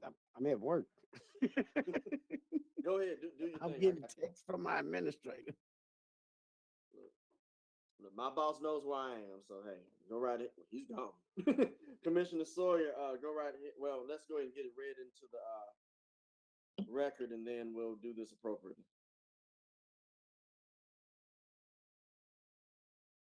It was ready. I moved. All right, now second it for the purpose of discussion. Is there any discussion? You want to do a quick minute on what this consists of, Commissioner? Yep.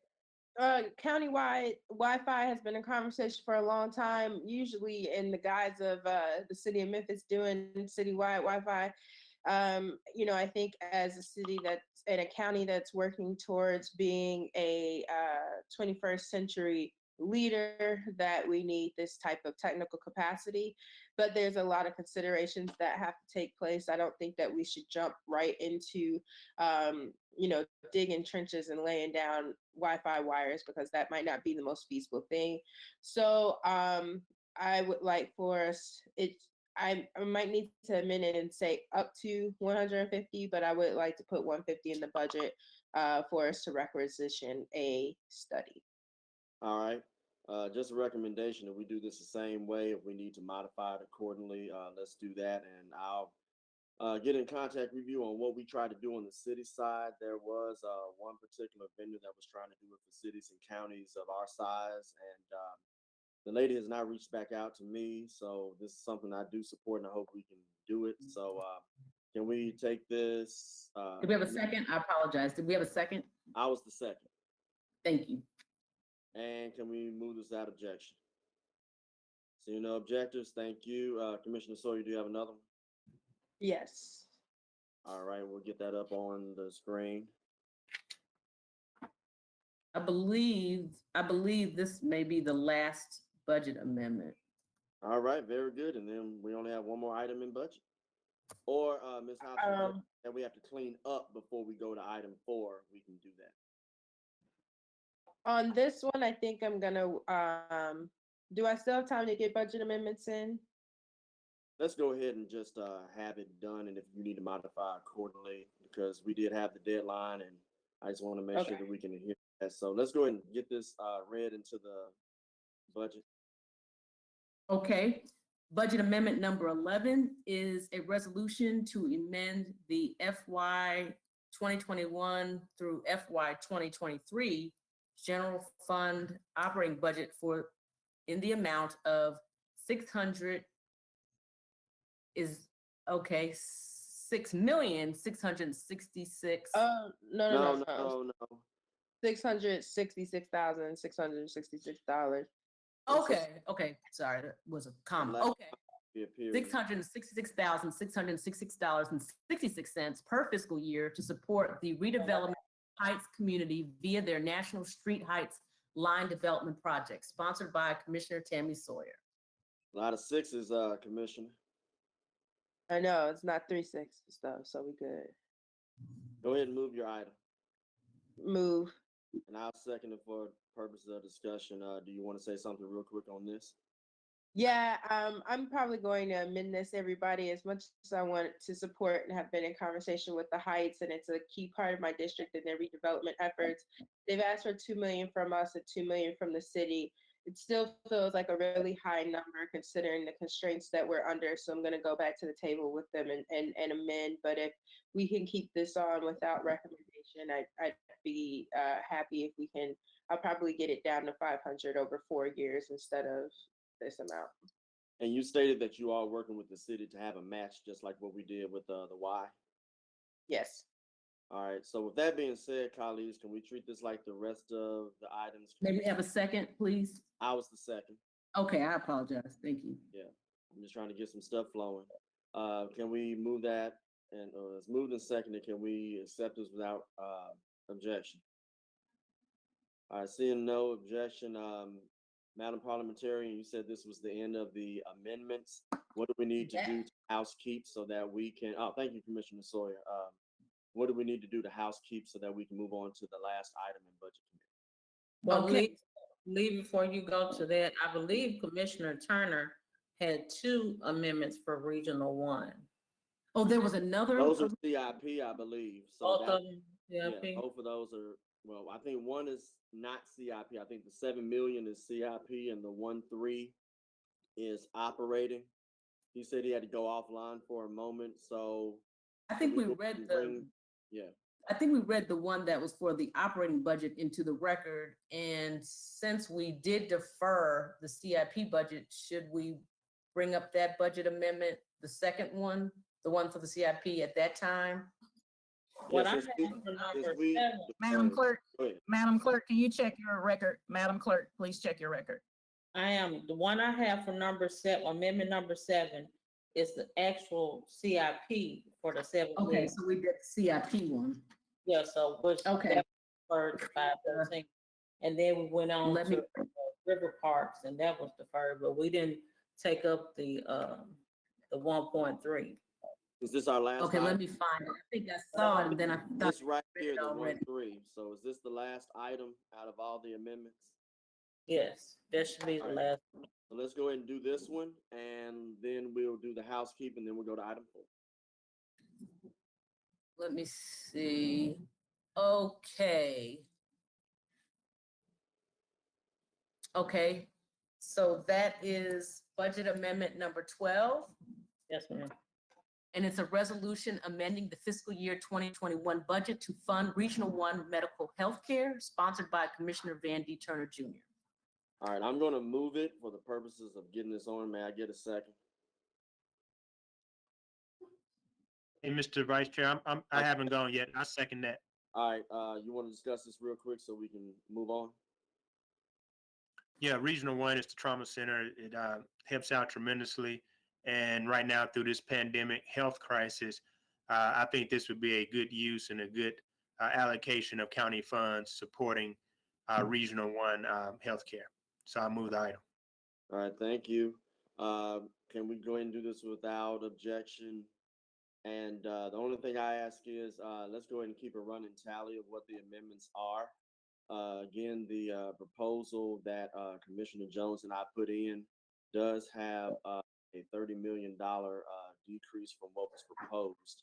So again, just want to reiterate, people, instead of us doing like what we did last year, where we did this first and we cut second, that in my eyes would not have worked. So I'm glad we're doing it this way so that we can start looking at where we're at. Commissioner Turner, I think that's all you have for this, right? Yes, sir. Thank you. And Commissioner Mills, you're recognized. Thank you. I just have a question again. These amendments, they're still going to be worked through. They're not etched in yet, right? Correct. We still got to have our virtual downstairs session. Okay, because I Then have it can be concerns with, amended one way or the other. Go ahead. Yes, please. because I have concerns with us funding nonprofits whose budgets aren't going to make. And yet we're asking our clerks to cut their budgets, the government that we're supposed to fund, to cut their budgets to fund nonprofits. Again, especially when it's numbers that could fall in with the CEP grants. I just want to get that on the record, and I'm glad we're going to address it at another meeting, and this is just getting it on the table and known. Thank you. And to add to your concern, and I appreciate you saying that, Commissioner Mills, that's why the first item that we brought up regarding the $49.9 million, and Commissioner Bradford already beat me to it. There should be ways. I know that if Mayor Strickland and his administration have been very creative in order to figure out what they'll do with their funds in order to ensure that their budget is one that can sustain what has transpired with this pandemic. I believe that we can do the same thing. It just involves the work. So I appreciate your concern, and it has been recorded. Commissioner Braff, did you still want to speak on that? Because I just noticed that you were in the queue, and when I looked at what you were asking, I just said it. So if you want to speak, go right ahead. I'm good. You covered it. Thank you, sir. All right, thank you. Now we got to do housekeeping. Madam Parliamentarian, is there anything that we need to housekeep on before we go to item 4, which is our last item in budget? Okay, well, now you need to vote on the item 3 with all of the budget amendments. All right. I'll tell you what, I move. Mr. Chairman? Yes, go ahead. Mr. Chairman, before you do that, I believe this is where Budget Chairman Jones wanted to send it without recommendation. I don't think Right. he wanted a formal vote.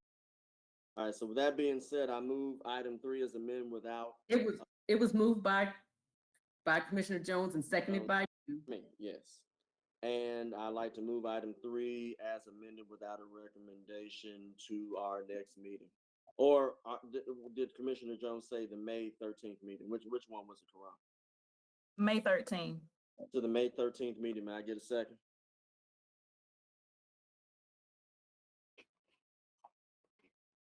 May I get a verbal second or something? Second by Bradford. All right, second by Bradford. May we do that without objection? Seeing no objectors, item 3 as amended will go down to the May 13th meeting without a recommendation.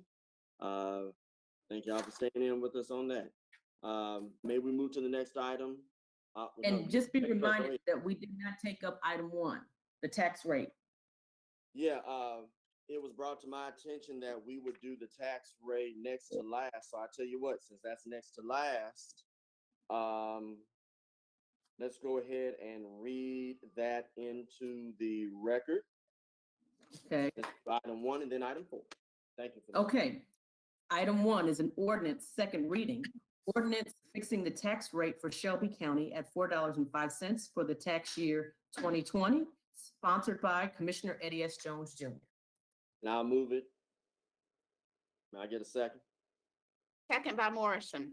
Thank you, Commissioner Morrison. All right. As y'all see that this is the second reading for the Shelby County tax rate. This is the same tax rate as the current fiscal year, no increase or decrease. Are there any questions concerning this particular item? Seeing none, let's go ahead and go to our vote on item number 1. This is the second reading.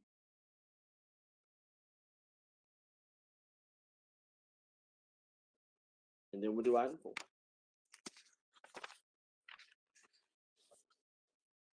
Okay. Commissioner Turner? Morrison? Aye. Sawyer? Aye. Whaley? Wright? Aye.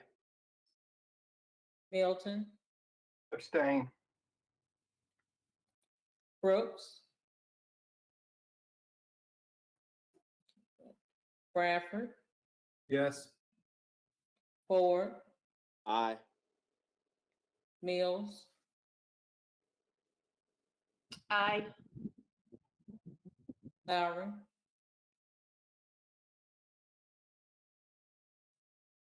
Jones? And Billingsley. We have aye votes from Commissioners Morrison, Sawyer, Wright, Bradford, Ford, and Mills. And Commissioner Milton has abstained. We have 6 ayes and 1 abstain. All right. What were we voting on? I'm back. That What was we- the 405 or the tax rate. Okay, so Second we reading. don't. Okay, Are we okay, Commissioner Jones? okay, so I know the 405, but has that been allocated out over, who gets what? We just took, I haven't said this item has been positive recommendation yet. So are you trying to get that before we just did a full vote? Well, since we hadn't finished the total tally and my Alright. vote, I'm just trying to make sure. I know the 405, but you also have to break it out in the increments. Is it 196 for education, 62 for debt service, 147 for general fund? So that's Alright. where I get the 405, but it Yes, has sir. to be. That's delineated in the ordinance. Yes, sir, it's there. So, Yes, sir. all right, so it's 196 for schools, 62 for Might be debt 192. service. I think it's 192, Chair. If it's 192, then No, then you sir, would- it's exactly the same. It's not 192 for education. Let me go get my book. That was what's in the, but Commissioner Ford, that was the recommendation from the administration. This is the same resolution that you guys Okay. voted upon at the last meeting. It has That- not okay. changed. Thanks for the clarification. All right, so. Do you back still want to my vote on point. this? 196, 62, debt service, 147 for general funds to equal to 105. Is that correct, Ms. Folsom?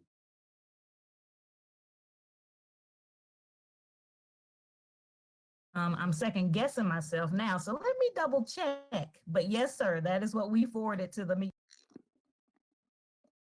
I want to be certain before I cast this vote that All right, that let's is do this exactly. because your response to this question may change other votes. So can we just clear the screen?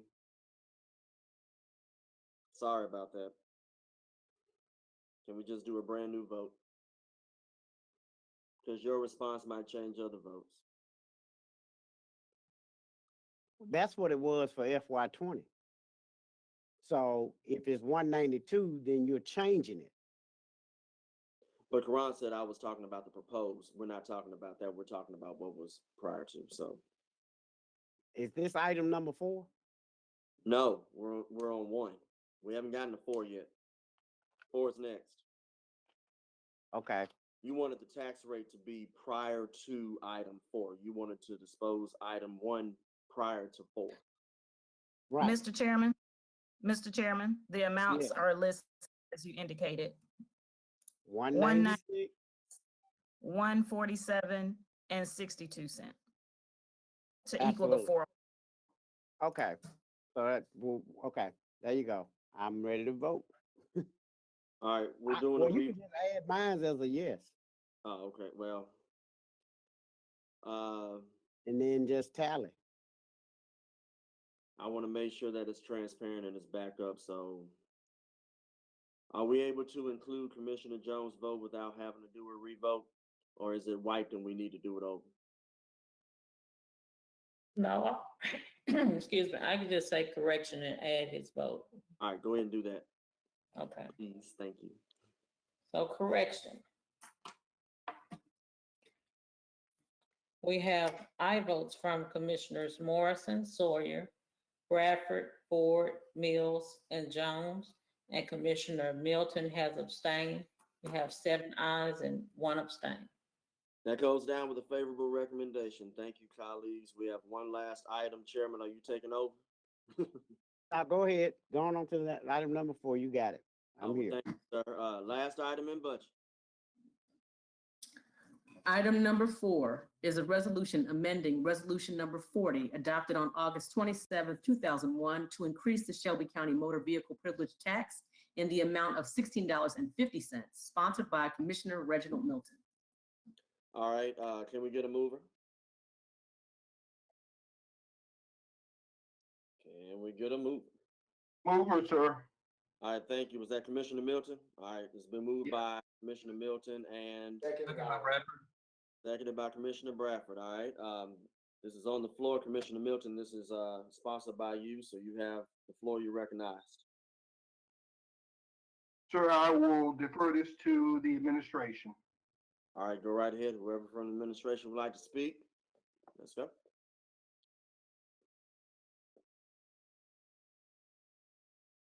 We're waiting for a voice or a picture or both. All right, we have the CAO. Go right ahead.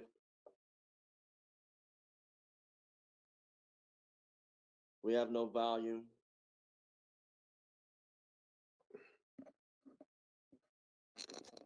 We still have. Dewan Gillum, CEO for Shelby County. Appreciate the commission giving us an opportunity to present on this particular item. Obviously, I think the administration has already explained the premise behind this particular resolution. I think it's one of several factors in the mayor presenting his balanced budget last week. Again, it included a small increase in the registration fee, which is the resolution that you have before you, across the board cuts, as well as a small use of fund balance. This all makes up what we consider to be a balanced budget. It is the budget that, again, I'll repeat, that we support, and we ask the commission to carefully consider approving the resolution that's before you today. Commissioner Milton, would you like to add? Thank you, Mr. Chair. I think the administration has made their point. All right, if commissioners would like to speak, go ahead and get into the queue, please. And you'll be recognized. I don't see anybody, but I'd like to go ahead and speak on this particular item if nobody else would like to. Again, I will not be supporting this particular item, the $16.50. Again, I think that we're damaging people who are trying to go to work or going to work. This item was going to be a public transportation item. I consider it being thrown out and now being considered for schools. I don't like the games that are being played in this pandemic, and now is not the time, in my opinion, to pump the money in schools by putting it on the back of those who are trying to get back to work. I'm going to say that part. And then the second part is I got an issue with some of the numbers. So some other numbers that have been thrown around, I actually have newer numbers, so commissioners can hear this. So in the proposed budget by Mayor Harris, there is a 4-cent difference. There's a 4-cent decrease in the education fund. Since the penny is worth $2 million, that's $8 million less that Shelby County Schools would be receiving. The $16.50 does not generate exactly $8 million. It would be generating $10.5 million, but if you look at for each dollar of the wheel tax being $860,000, this would actually generate $14 million. So it goes back to what I said before. Are we creating a slush fund? Or are we doing this for the purposes of trying to get a brand new school? And I would love to ask those questions when I see the superintendent and his folks, because I plan on asking them that particular question. And lastly, and we have not mentioned this, but it needs to be mentioned now. If this is voted on in this particular fashion, are we going up on the maintenance of effort? We haven't talked about that. So I'm asking, is it slush? Is this extra money for schools in order to get something later? Or are we going up on the maintenance of effort? And Chairman Jones, you would know more of that than I on this side of the street, but I'm going to let the administration answer those questions. But in this particular format, I will not be supporting this because, again, I think that we're damaging people who are trying to go to work or trying to find work in this particular point. And I've gotten Democrats and Republicans that have emailed me asking regarding this particular wheel tax. And many people in District 9 have asked me to not support this. And I'm going with what they said because they've elected me in for 6 straight times. You may answer the question. Thank you, Chair, Commissioner. The projected revenue from the wheel tax is an incremental $10.5 million. From the slide that the mayor and I shared on April 15th, the the impact of the projected property tax shortfall on the education fund is $4 million. That net difference is $6 million. So it's a revenue shortfall from the projected property tax of 4 million, then an increase in the wheel tax of 10.5. And that difference are the pennies that are being shifted to the general fund. All right. Is that the full response? That is a complete response to explain the 4-cent difference. All right. And the last thing I want to ask before I go to Commissioner Sawyer is, and I'm looking at Tennessee Code 5-A-102, even though it says counties are authorized by TCA 5-A-102 to impose a county level wheel tax privilege tax, the county does not have authority to impose additional motor vehicle privilege taxes beyond the wheel tax. Does anybody want to respond to the Tennessee Code that I am reading? Because I appreciate Chairman Billingsley asking about the semantics question about the tax. So the mayor wants to respond to 5-A-102 as I've referenced. He can go right ahead. Did you want to respond, Mayor? I was only going to respond to something earlier you said. It's our intention to make sure that this car registration fee increase does not apply until the economy is open and until the jobs return. So this does not operate while the economy is shuttered. That doesn't answer my question. My question was, okay, so let me reiterate. So if/when, hypothetically, if it gets implemented, doesn't that go beyond our maintenance of effort? Doesn't that increase our maintenance of effort? No, we don't believe it increases our maintenance of effort. And we also, in addition, you're right, you asked something else. You're kind of all over the place from time to time, so it's difficult to track.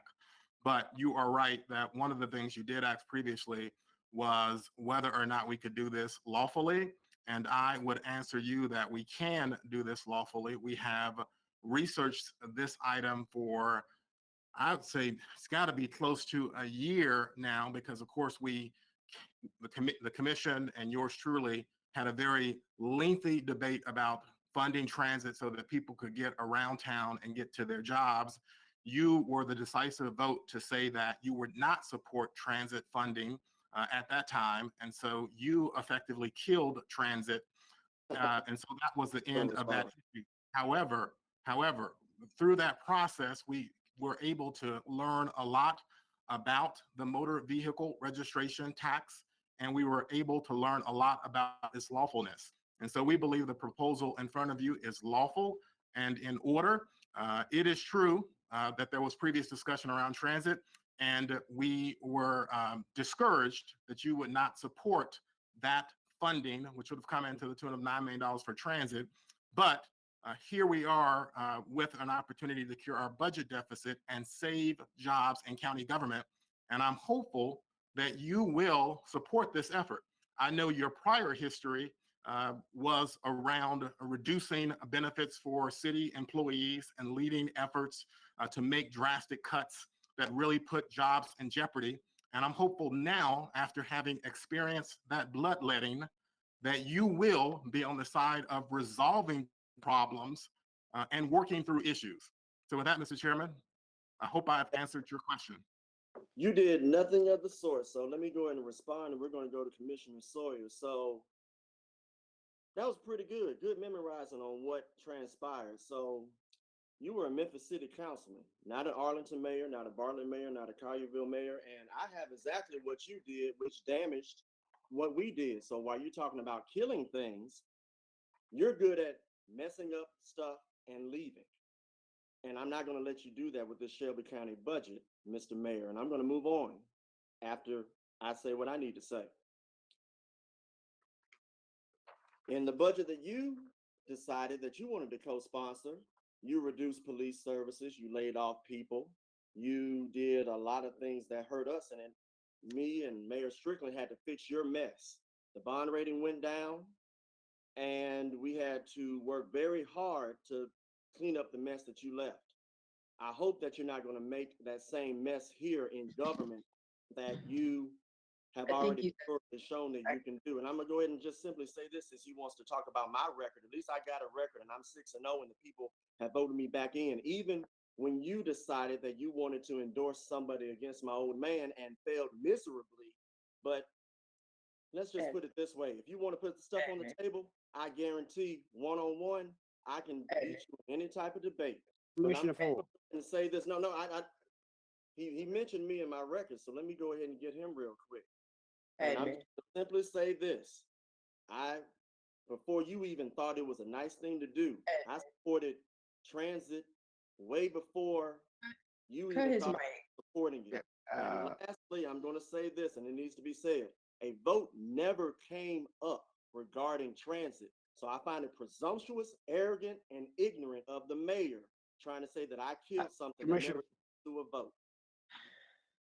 But that's what he rolls. So, but that's who we put it in. I didn't. Let's do this. Wait a minute. Whoa. Let's do this here. Chairman, if it's all right, I'm gonna go ahead and get away for a little bit because of the ignorant comments that our mayor has had. But it is what it is. Let's do what we got to do. I mean, what goes around comes around. We've already seen what the CEO and CFO have brought with nothing. And you see who brought it. It was Lee Harris. I'm done. I need to take a little bit of a pause. I'm good. Okay. Mr. Chairman. Yes. Mr. Chairman. Again, I'm prepared to answer questions and do the work. Obviously, Commissioner Ford has a personal grievance against me, and I think that that is okay. Everyone does not need to get along personally, but we all have jobs to do, and I am hopeful that he will be able to put his personal grievances aside in order to engage in the work on behalf of his district and also the residents of Shelby County. I am prepared to be here and to do this work. I am settled and prepared to address anything. And as to the transit thing, I did not mean to misread his record. He said in commission repeatedly that he would not support a further investment in transit. I disagree with that policy position because I believe you should help people get the jobs and help people get around town, particularly vulnerable communities. He made a different estimation. I disagree with him in the past, obviously on the city council, because he led the effort to cut benefits of police, firefighters, and other unions. I disagree with that. And we can disagree, but we can still go ahead and do the work. So with that, Mr. Chairman, I defer to you. Thank you. Thank you, Mr. Mayor. Now, and here's what I will say. We will not always all agree on things, but what is most important at the end of the equation is the citizens of Shelby County that elected all of us to provide them with good service. It is this chair's intention as it relates to funding that provide those services, that we do it in an efficient and professional way. This is why I've offered all of this stuff up so that I, the CFO, the CAO, yourself, and the vice chair, we can sit down, hash out all of these things to provide that efficiency that all of the citizens in Shelby County are looking for out of us. And that is my intent, to make sure that we do that. And I know that we're not going to agree on everything, but we can agree to disagree. But at the end of that equation, as long as we do everything in the best interest of all of our citizens, then I'm okay. I'm okay. And that's just simply how budgets go. And that's where I am. That is my intent, that something comes back after we sit down and meet before all of this comes back on the 13th and come to a happy medium that provides those services. That's what this budget chair is. And that's what I'm going to put my all into assuring the citizens of Shelby County that that's what this body will do, and with fidelity and transparency. So I thank you for your comments, and I'm looking forward to working with you, the CAO, the CFO, and the Vice Chair, so that once all of these numbers are in, we go back through it, look at it, and push it back out and come up with a balanced budget.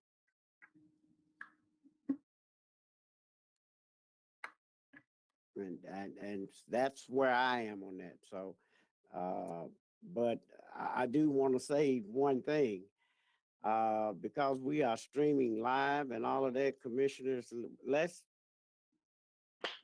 do some due diligence. We have a proper mover and a second. On what? We haven't even finished having the conversation. Right, we're still going. Sorry, I'm not yelling at anybody.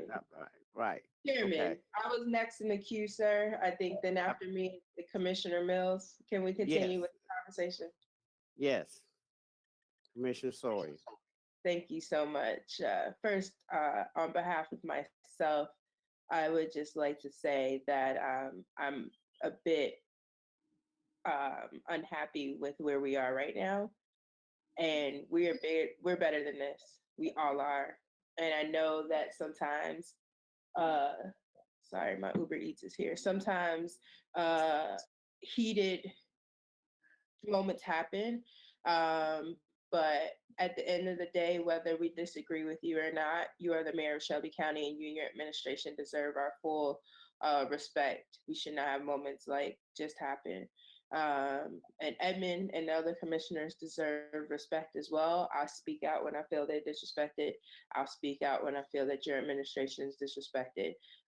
Hopefully this is not, the biggest headline of the week, but it probably will be. But sincerely, Mayor Harris, I just want to say that this should not have been the way the day has gone, no matter how much we all go back and forth on the budget, because we're going to do this every year for the next 2 years at least. And Edmund will hate me, but I'm apologizing, and I'm sorry that that's the way that things broke down today.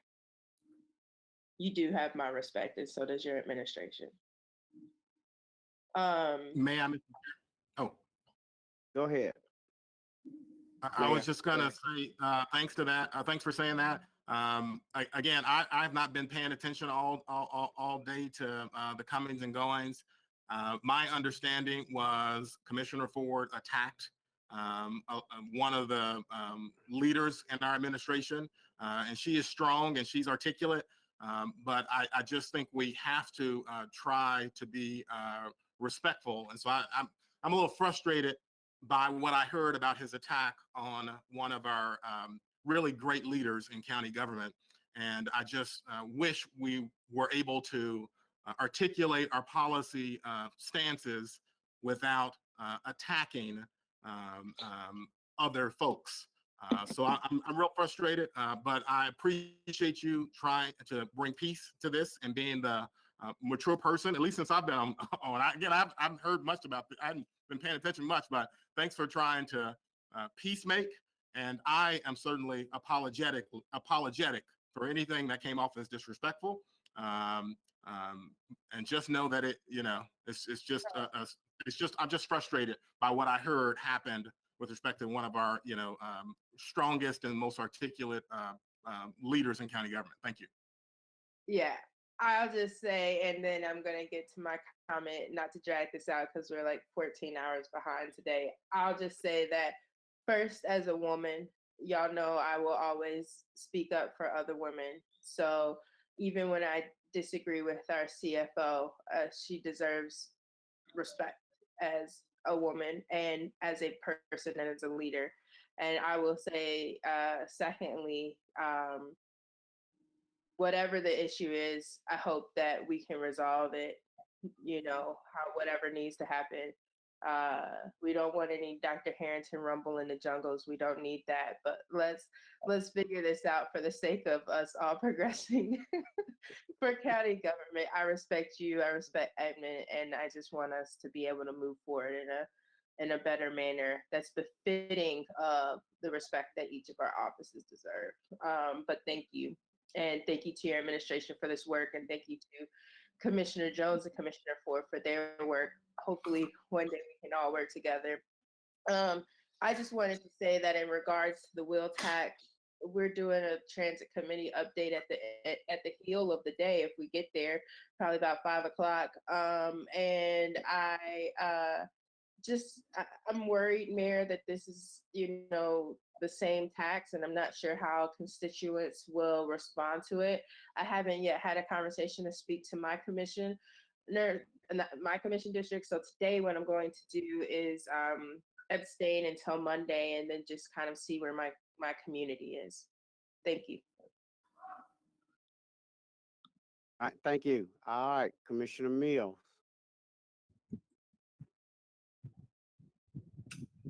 Hey, I'm gonna try to remember what I was gonna say.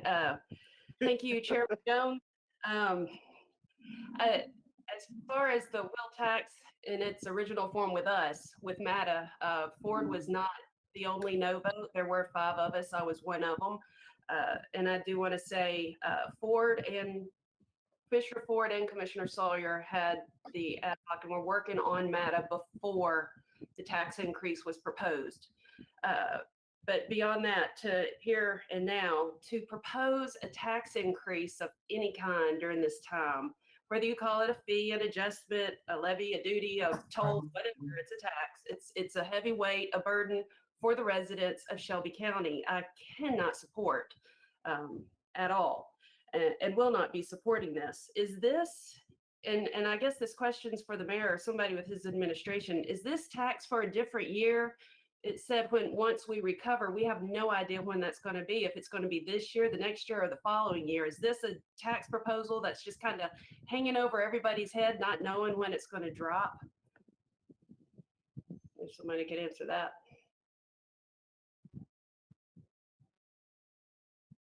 Well, at the time, I was just going to say, at the time we discussed it, the economy was shuttered and there was no path in sight for how it might reopen. And so it didn't seem prudent to have any new fees that would apply while the economy was shuttered. So as it stands now, this would likely, assuming the economy opens, it would apply July 1st, 2020. The reality is this is a tough process. One way or another, we're going to have to make some tough decisions. We chose to mostly do cuts, so the budget is mostly cuts, but there are revenues from the car registration fee increase, but the budget is mostly cuts. Okay. Thank you for answering that question. I will not be supporting this wheel tax increase proposal. Thank you. All right. Commissioner Milton. Thank you, Mr. Chair. As a sponsor, can I ask that we send this down without recommendation? Okay, so been moved to send this down without a recommendation. I'll second it for you. So now it's on the floor. Do we have any objections to that? I'd like to see a vote. I object. Okay, so we have an objection. All right. So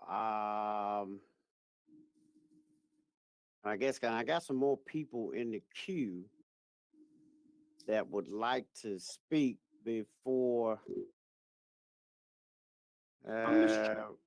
Mulligan, the reason I requested, and put my picture back up so people can see my face as well. The reason I requested that, because I heard some of the commissioners stating that they need to talk with some residents in the community, some of their constituents, and I just want to give those individuals some time to actually look into this before making the vote. Thank you.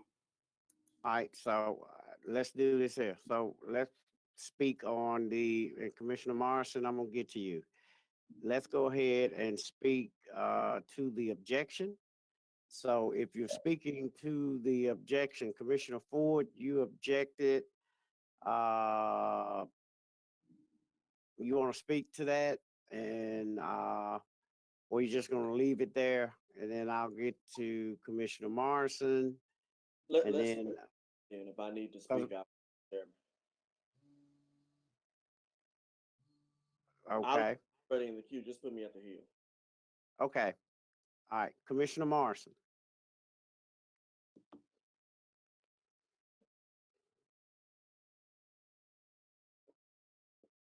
Thank you, Budget Chair. This is not on the objection. Do you still want me to speak? It's really on the resolution. So I can go in and make my comment now or whatever's appropriate. Yeah, Okay. because I mean, since we got an objection, it's gonna go to a vote. So yeah, go ahead on, Okay. Steve. Okay, well, I will not be supporting this resolution. Frankly, this whole day, committee day, and discussion about the budget's been extremely distressing to me. This is not directed at you, obviously, but Budget Chair, but I feel like we've had a political sideshow, and it's been very disappointing to all of us. I cannot support this increase in the wheel tax. The one and only use for those funds should be public transit, which is a way to help people get to jobs and also to have fewer jobs, fewer cars on the road. I do not appreciate commissioners who have twisted my intent on this subject. I'll bring forth a resolution to balance the budget Monday through the cuts I mentioned as was requested. I expect that the majority of commissioners are not willing to make those tough across the board hard cuts that are necessary.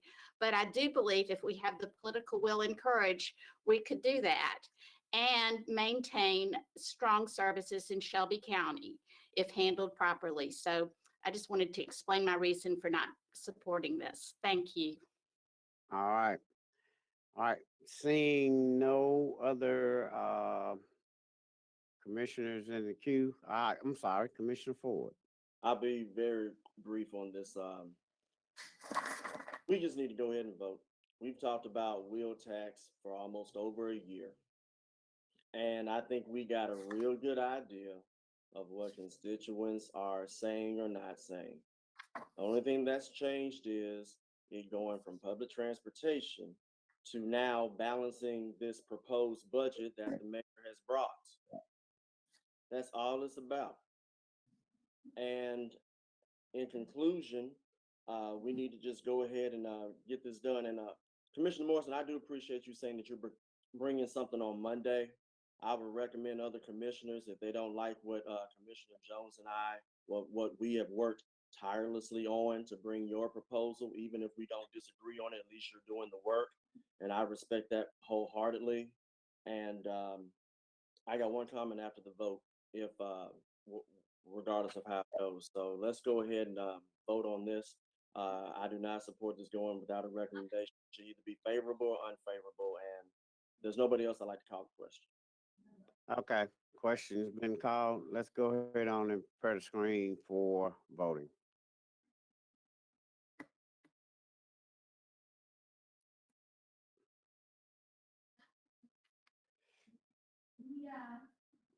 Commissioner Turner? Before we begin, I'm sorry, am I correct in when there's an objection to it, there's a vote on the objection? That's what we're doing now. Is Yes. this, is that what Yes. this is? Is the vote on objection? Okay, that's what I want to make sure. Thank you so much. It's a vote on it being sent down without recommendation. So again, Mr. Chair, with your indulgence to the parliamentarian, so we don't vote on the objection? No, the triggered, if there had been no objection, your motion to send down without recommendation would have been accepted without objection. It was an objection. Now they're voting up or down whether to send this item down without recommendation, sir. Understood. Thank you very much. Thank you for your indulgence, Mr. Chair. You're welcome. Commissioner Turner? Morrison? No. Sawyer,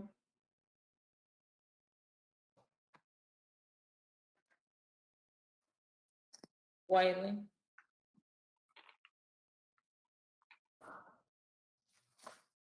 Wright, I need clarification again. Tell me again, a yes is to continue debate?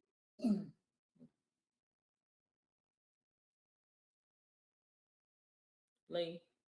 Okay, so if you vote yes, you are voting to send the item down without recommendation.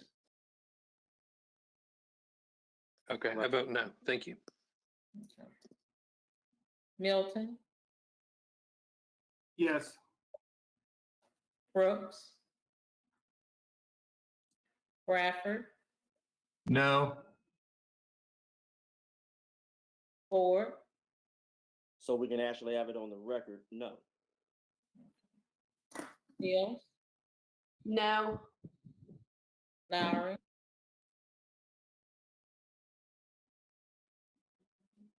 Jones, No. and Billingsley. We have an I vote from Commissioner Milton, Commissioners Morrison, Wright, Bradford, Ford, Mills, and Jones have voted no. You have one aye and 6 noes.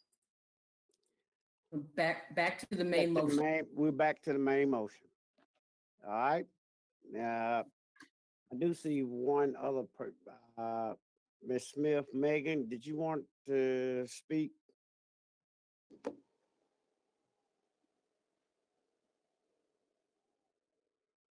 Commissioner, can you hear me? Yes. I was just making myself available for the questions earlier, but those questions I think have all been addressed. So, but I'm here if you need me. All right. Thank you. Call the All right. question.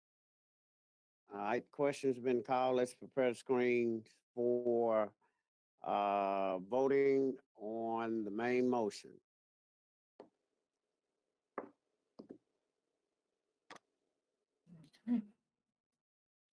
Turner, Morrison, No. Sawyer, Abstain. Whaley, Wright, No. Milton, Abstain, please. Brooks, Bradford, No. Ford, No.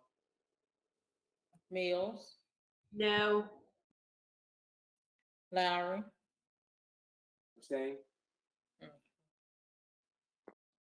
Jones, No. and Billingsley. Lowry abstained. You have a no by my name. Commissioner Lowry abstained. Okay, thank you. All right. Commissioners Morrison, Wright, Bradford, Ford, Mills, and Jones have voted no. Commissioners Sawyer, Milson, and Lowry have abstained. We have 6 noes and 3 abstain. Unfavorable. Okay, that item fails. It goes down with the unfavorable recommendation. Yes, it fails and goes down with an unfavorable recommendation. And if that, I believe, Yeah, I got one question for you as we go forward with what we have, just for clarification. before we okay, move to the item. All right, so right now we have the budget amendment taking us back to 2020 numbers. We got amendments. We have at least one commissioner that said that she's going to come with her proposal, which we'll be able to entertain. As we go forward, so that we can actually have this real conversation with the administration, regardless of what the mayor may say or whatever. I just want to make sure that whatever has passed now, can we go ahead and start trying to get that information so that when these amendments come in and whatever else may be affected, I want to make sure that we can take that into consideration. I say that because if the city of Memphis can do it, and I'm sorry, I don't care if somebody says they can't add. If the city of Memphis mayor's administration had a $710 million budget, and now they're proposing a $630 million budget because of the $81 million shortfall, there are no excuses why we can't figure it out over here. So I don't want any excuses from anybody on the 11th floor.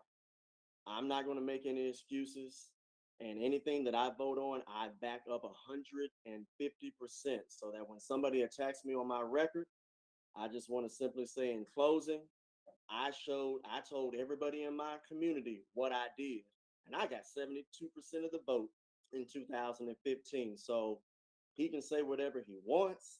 I find it laughable, but that's the type of person who we have in our close. All right, thank you. Madam Parliamentarian. But yes, because I don't want to go back and forth with this. Matter of fact, we're not going to do it. We're going to have some professionalism and some. I would just, Go ahead, Mr. Mayor. I would just say, Mr. Chairman, that, we just really would prefer if Mr. Ford could put his personal grievances to the side. No one knows why he has his personal grievance against me. I think it's all clear to everyone that he does, and he's always had this personal grievance. And that's neither here nor there. We can still do the work, personal grievance or not. And so I think he is mature enough. He does have the potential to put this stuff to the side and operate like a professional. And I would encourage him to try as best he can to put the personal grievances aside and just focus on the work. Just focus on the work and put the rest to the side. Thank you. Whatever you Thank say. you. And so what I am going to do, that was the last item for budget. Budget and finance is now over.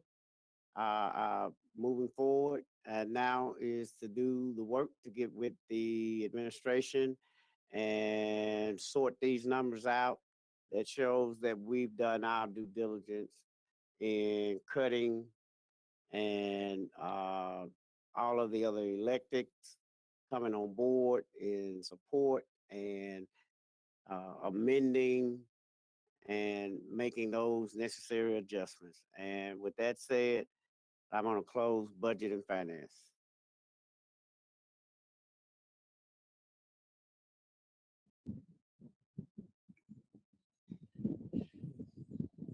Thank you, Chairman Jones. I would like to call our 10:30 a.m. committee meeting, number 4, Law Enforcement Corrections Reports, into session.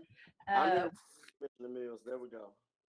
I got We do have a comment card. Parliamentarian, do you need to read it, or do we need I think the commissioners got it in an email. Well, would you like me to first read the item to the record, ma'am? Okay. Well, the comment's unrelated to the item. Okay.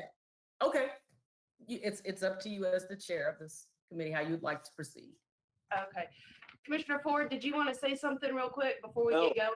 You to get you through this one item. Oh, okay. Well, I do want to put on the record, since somebody did email in, Janice Lee with Vice President of MICA, and it's concerning the Director Alexander. And I'll just read the last line here. All the commissioners have it in your email. It says, "We ask you to demand transparency and answers from the Shelby County Department of Corrections and Director Alexander, and MICA is happy to provide you with a full set of questions submitted regarding Shelby County Department of Corrections. They have concerns." I would reply to Vice President Lee of MICA that Director Alexander serves at the pleasure of the mayor. So I encourage you to reach out to the mayor with your concerns. Again, Director Alexander serves at the mayor's pleasure. So with that, we will move on to item number 1, please, parliamentarian.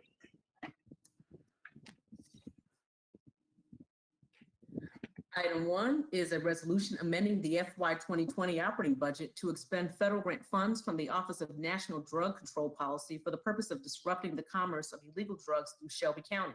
This item requires the appropriation and expenditure of FY 2020 federal grant funds in the amount of $243,431, sponsored by Commissioner Amber Mills. So move. Moved by Commissioner Ford. And I will second that. Okay. Oh, sorry. Who seconded? Second by Bradford. Okay, thank you. Seconded by Bradford. Do we have anyone to speak on this item?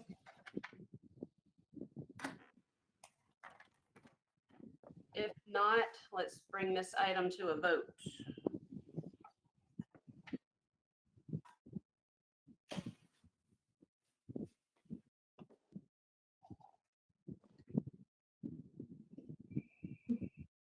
Excuse me, Commissioner Turner, Morrison,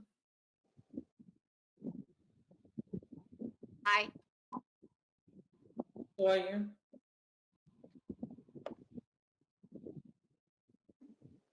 Whaley, Wright, Aye. Milton, Brooks, Bradford, Yes. Ford, Aye.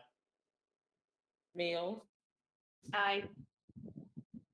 Lowry, Aye. Jones, and Billingsley. We have aye votes from Commissioners Morrison, Wright, Bradford, Ford, Mills, and Lowry. We have 6 aye votes. Okay, this item will come to us Monday with a favorable recommendation, and that will conclude the Committee for Law Enforcement, Corrections, and Courts. Thank you. Good job, Chair. All right, I can go and do the last one since Chairman Bradford had to leave out. So we'll go ahead and do that right now.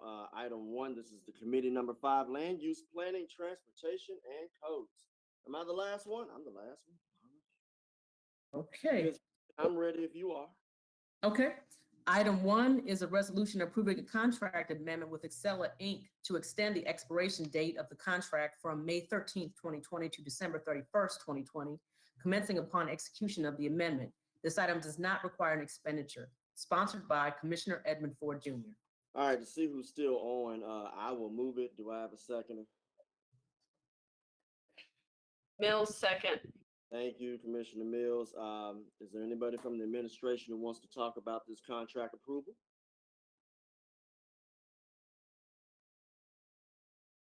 Even if we just hear your voice, do we have anybody? I tell you what, I'll wait another 15 seconds. Hold one moment, Mr. Chairman. We do have someone. Okay, good, good.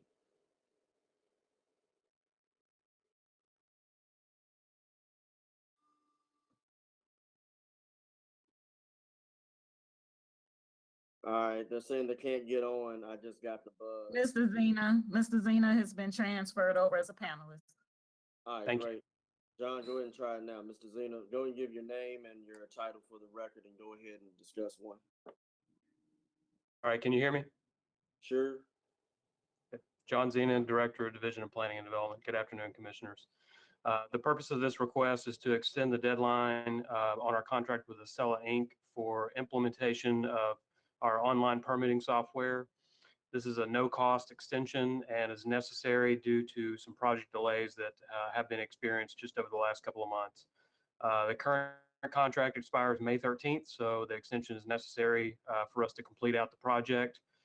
We're really only a couple of months out from our full system go live, but we're asking to extend the deadline to December 31st, just in order to account for any other unforeseen delays should they arise as we're getting ready for full system go live.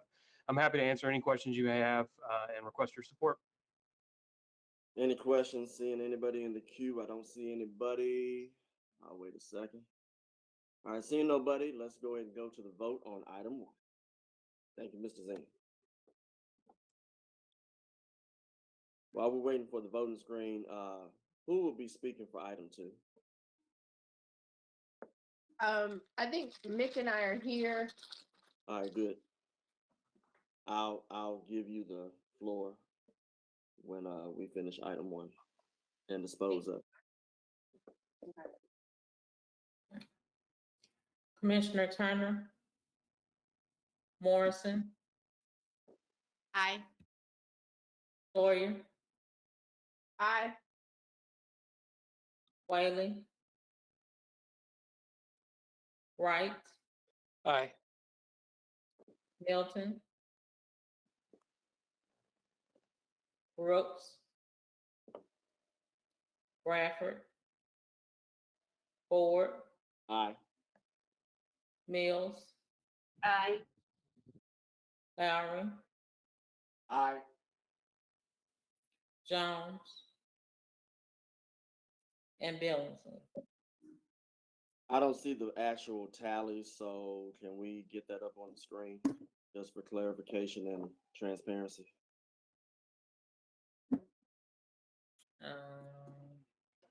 Not sure what happened. Uh-oh. I'm not sure what happened, Mr. Chairman, but the voting screen should be up. So the chamber will have to check that. Oh, goodness. Will we be able to just say it verbally? I'm just trying to be fully transparent. Yeah, I'm gonna Go call. ahead and do it verbally, please. Okay, we have I votes from Commissioners Morrison, Sawyer, Wright, Ford, Mills, and Lowry. We have 6 I votes. That would go down with a favorable recommendation. Thank you very much, Christina. Item 2. Okay, item 2 is a discussion item on the Shelby County Commission Public Transportation Ad Hoc Committee. All right, thank you, Commissioner Sawyer. The floor is yours. Thank you for hanging in there for the last item. And I don't have Commissioner Sawyer. Where is she? Okay, there we go. All right. All right, Commissioner Sawyer, the floor is yours. Appreciate you Thanks, being Commissioner Ford. the whole time. Yes, ma'am. And you don't have to apologize for me. I have nothing to apologize about. Stop. Indeed. Stop. Commissioner Wright and yeah, so this item was added. It is just to give an update on where we are at Transit Ad Hoc Committee. I'll let Commissioner Wright speak for himself, but in light of where we are in the budget, I think that our last meeting got canceled because of COVID-19 constraints, and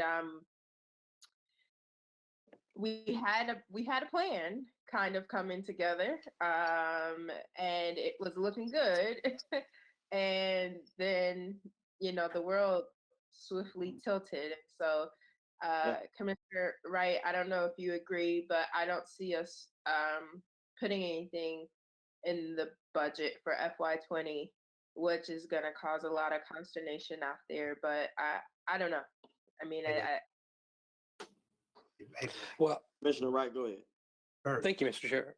Yeah, I thought it'd be worth us if the entire commission could somehow get a report of those things, at least the options that we looked through. Commissioner Sawyer did such an amazing job going through every conceivable way to fund this.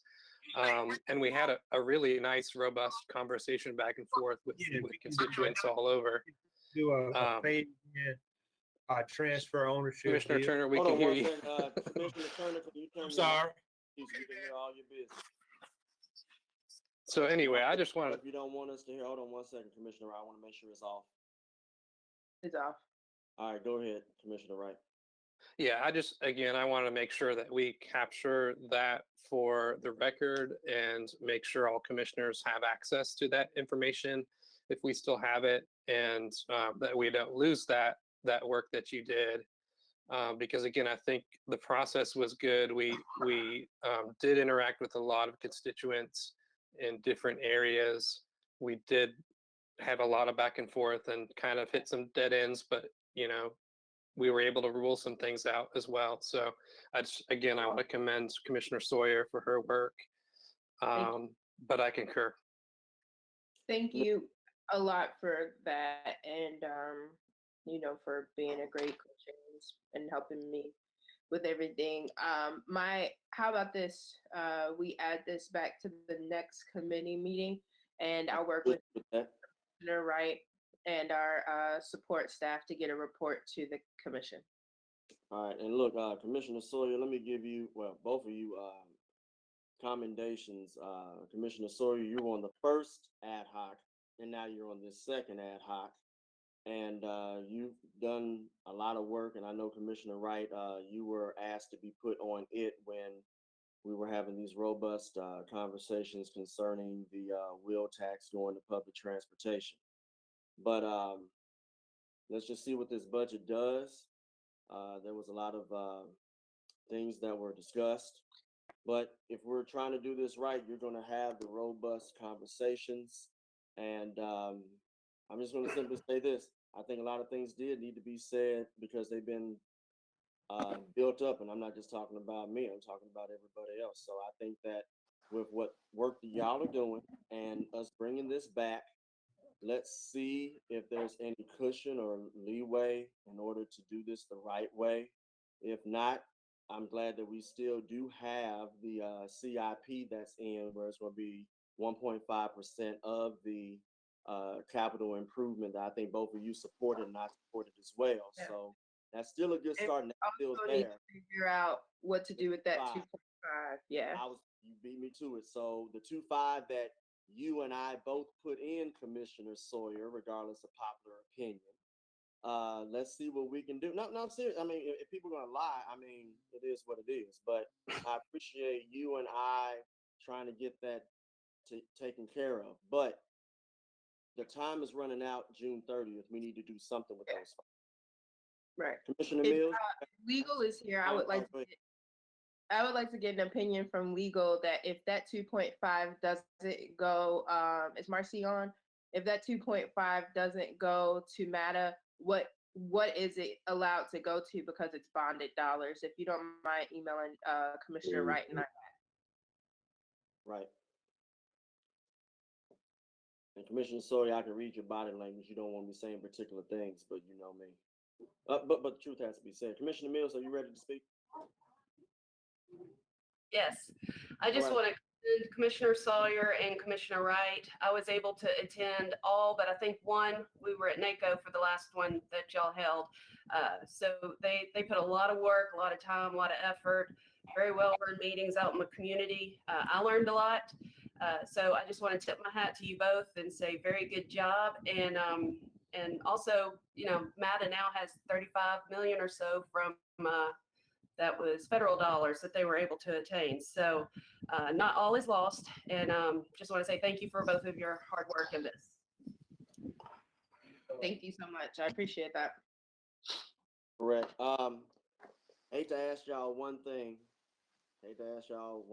But Commissioner Jones said that one item was omitted from budget. So after I adjourn this, I see Commissioner Morrison. After we adjourn, can y'all stay for one item? Can we reopen budget to take care of one particular item? Commissioner Jones, when he walked away, there was one item that he had and we just didn't take care of it. Can we go ahead and do that? I take that as a yes. Commissioner Morrison. Go ahead, Commissioner Morrison. Thank you. I also want to thank both Commissioner Wright and Commissioner Sawyer for running a nice process with the ad hoc committee as well. But I also want to reassure the larger community that at least this commissioner is not going to give up the fight for an improved public transit system in our community. So thank you both. And hopefully when the economy turns around, which maybe not as long away as we think, we'll really be able to revisit this and to attract even more federal dollars, I hope. So thank you both. Thank you. Thank you, Commissioner Morrison. Anybody else regarding this committee and the new unfinished business? Thank you, Commissioner Morrison and Commissioner Mills, for attending so many meetings with us. I appreciated that. And I'm with you. I know I sound like I gave up, but I'm just tired. It's 4 o'clock. We all are. We all And are. I didn't really give up. We're gonna do a report with some recommendations, and maybe we can do something. But yeah, it's tough. We spent so much time on it, and here we are. But we'll figure it out. And thank you And for you know what? supporting. It's supposed to be tough. It's like what Tom Hanks said in A League of Their Own. It's supposed to be hard. If it wasn't hard, everybody would be doing it. And it's the hard that makes it great. That being, I mean, it is. You can roll your eyes all you want, Tammy, but it's okay. If there's no new or unfinished business in the Land Use Planning, Transportation, and Codes Committee, I will officially adjourn it. But I'd like to go ahead and make a motion that we reconvene and reopen Budget and Finance for the purposes of taking care of one item. May I get a second? I'll second it. Can we do that without objection? Seeing no objection, committee number 1, Budget and Finance, is now reopened for the purposes of taking care of one item. Commissioner Jones, Chairman. All right, thank you. And I do apologize in the midst of all the emails that I have received while we've been going in. I overlooked this one, and this one is coming out of the county attorney's office. It is to accept funds for them to continue to pay for outside attorney. Madam Parliamentarian, do you have it? I do. All right. Can you read that into the record, and then I'm gonna get Megan to come on and speak on it. This is add-on item number 6. It is a resolution to amend the fiscal year FY 2020 operating budget in the amount of $816,861.88 and to appropriate said funds by accepting an insurance settlement from Chubb Group of Insurance Companies as reimbursement for legal fees. This item requires appropriation of FY 2020 non-government entity reimbursements in the amount of $816,861.88, sponsored by Commissioner Eddie S. Jones Jr. All right, thank you. So move. Yeah, so, and I moved, you seconded. Megan, can you come on and speak to this item? Yes, sir. Thank you very much. Can the commission hear me? Yes. Okay. I appreciate you bringing this item. I think the caption of the resolution does actually capture the spirit of the resolution.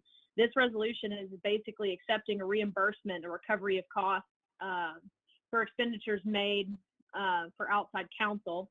It's accepting those funds, that reimbursement, and that $800,000 amount, and appropriating it for future use for outside counsel. Obviously, the resolution references a large piece of litigation, and this is just us recouping costs. All right. So, is there any commissioners that have any questioning regarding this item? Seeing none, let's go ahead on and prepare the screen for voting. Can we take this down without objection, so we don't have to do all that? Just go on and vote. It's unless somebody else. We Okay, didn't vote on the Commissioner. other.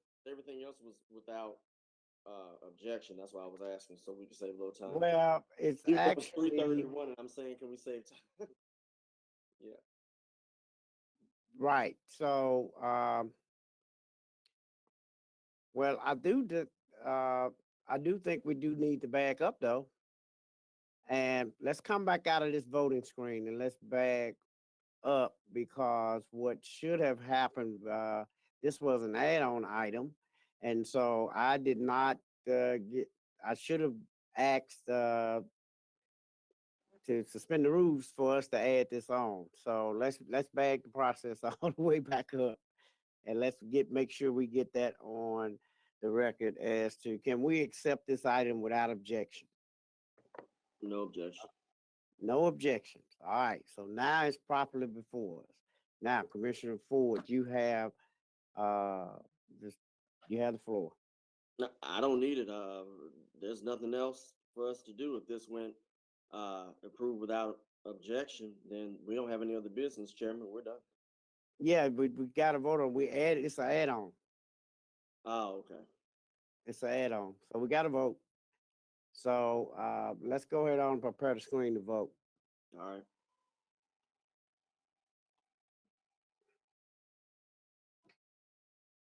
Commissioner Turner, Aye. Morrison, Aye. Sawyer, Text message. Whaley, Wright, Aye. Milton, Brooks, Bradford, Ford, Aye. Mills, Aye. Lowry, Jones, Aye. and Billingsley. We have I votes from Commissioners Turner, Morrison, Wright, Ford, Mills, and Jones. We have 6 I votes. All right, that item goes down with a favorable recommendation. And that will conclude Budget and Finance and all committees for today. Thank you. Thank you very much, Chairman Jones, and thank you, everybody else. Yeah, have a good evening. Good night. All right, same to everybody. All right.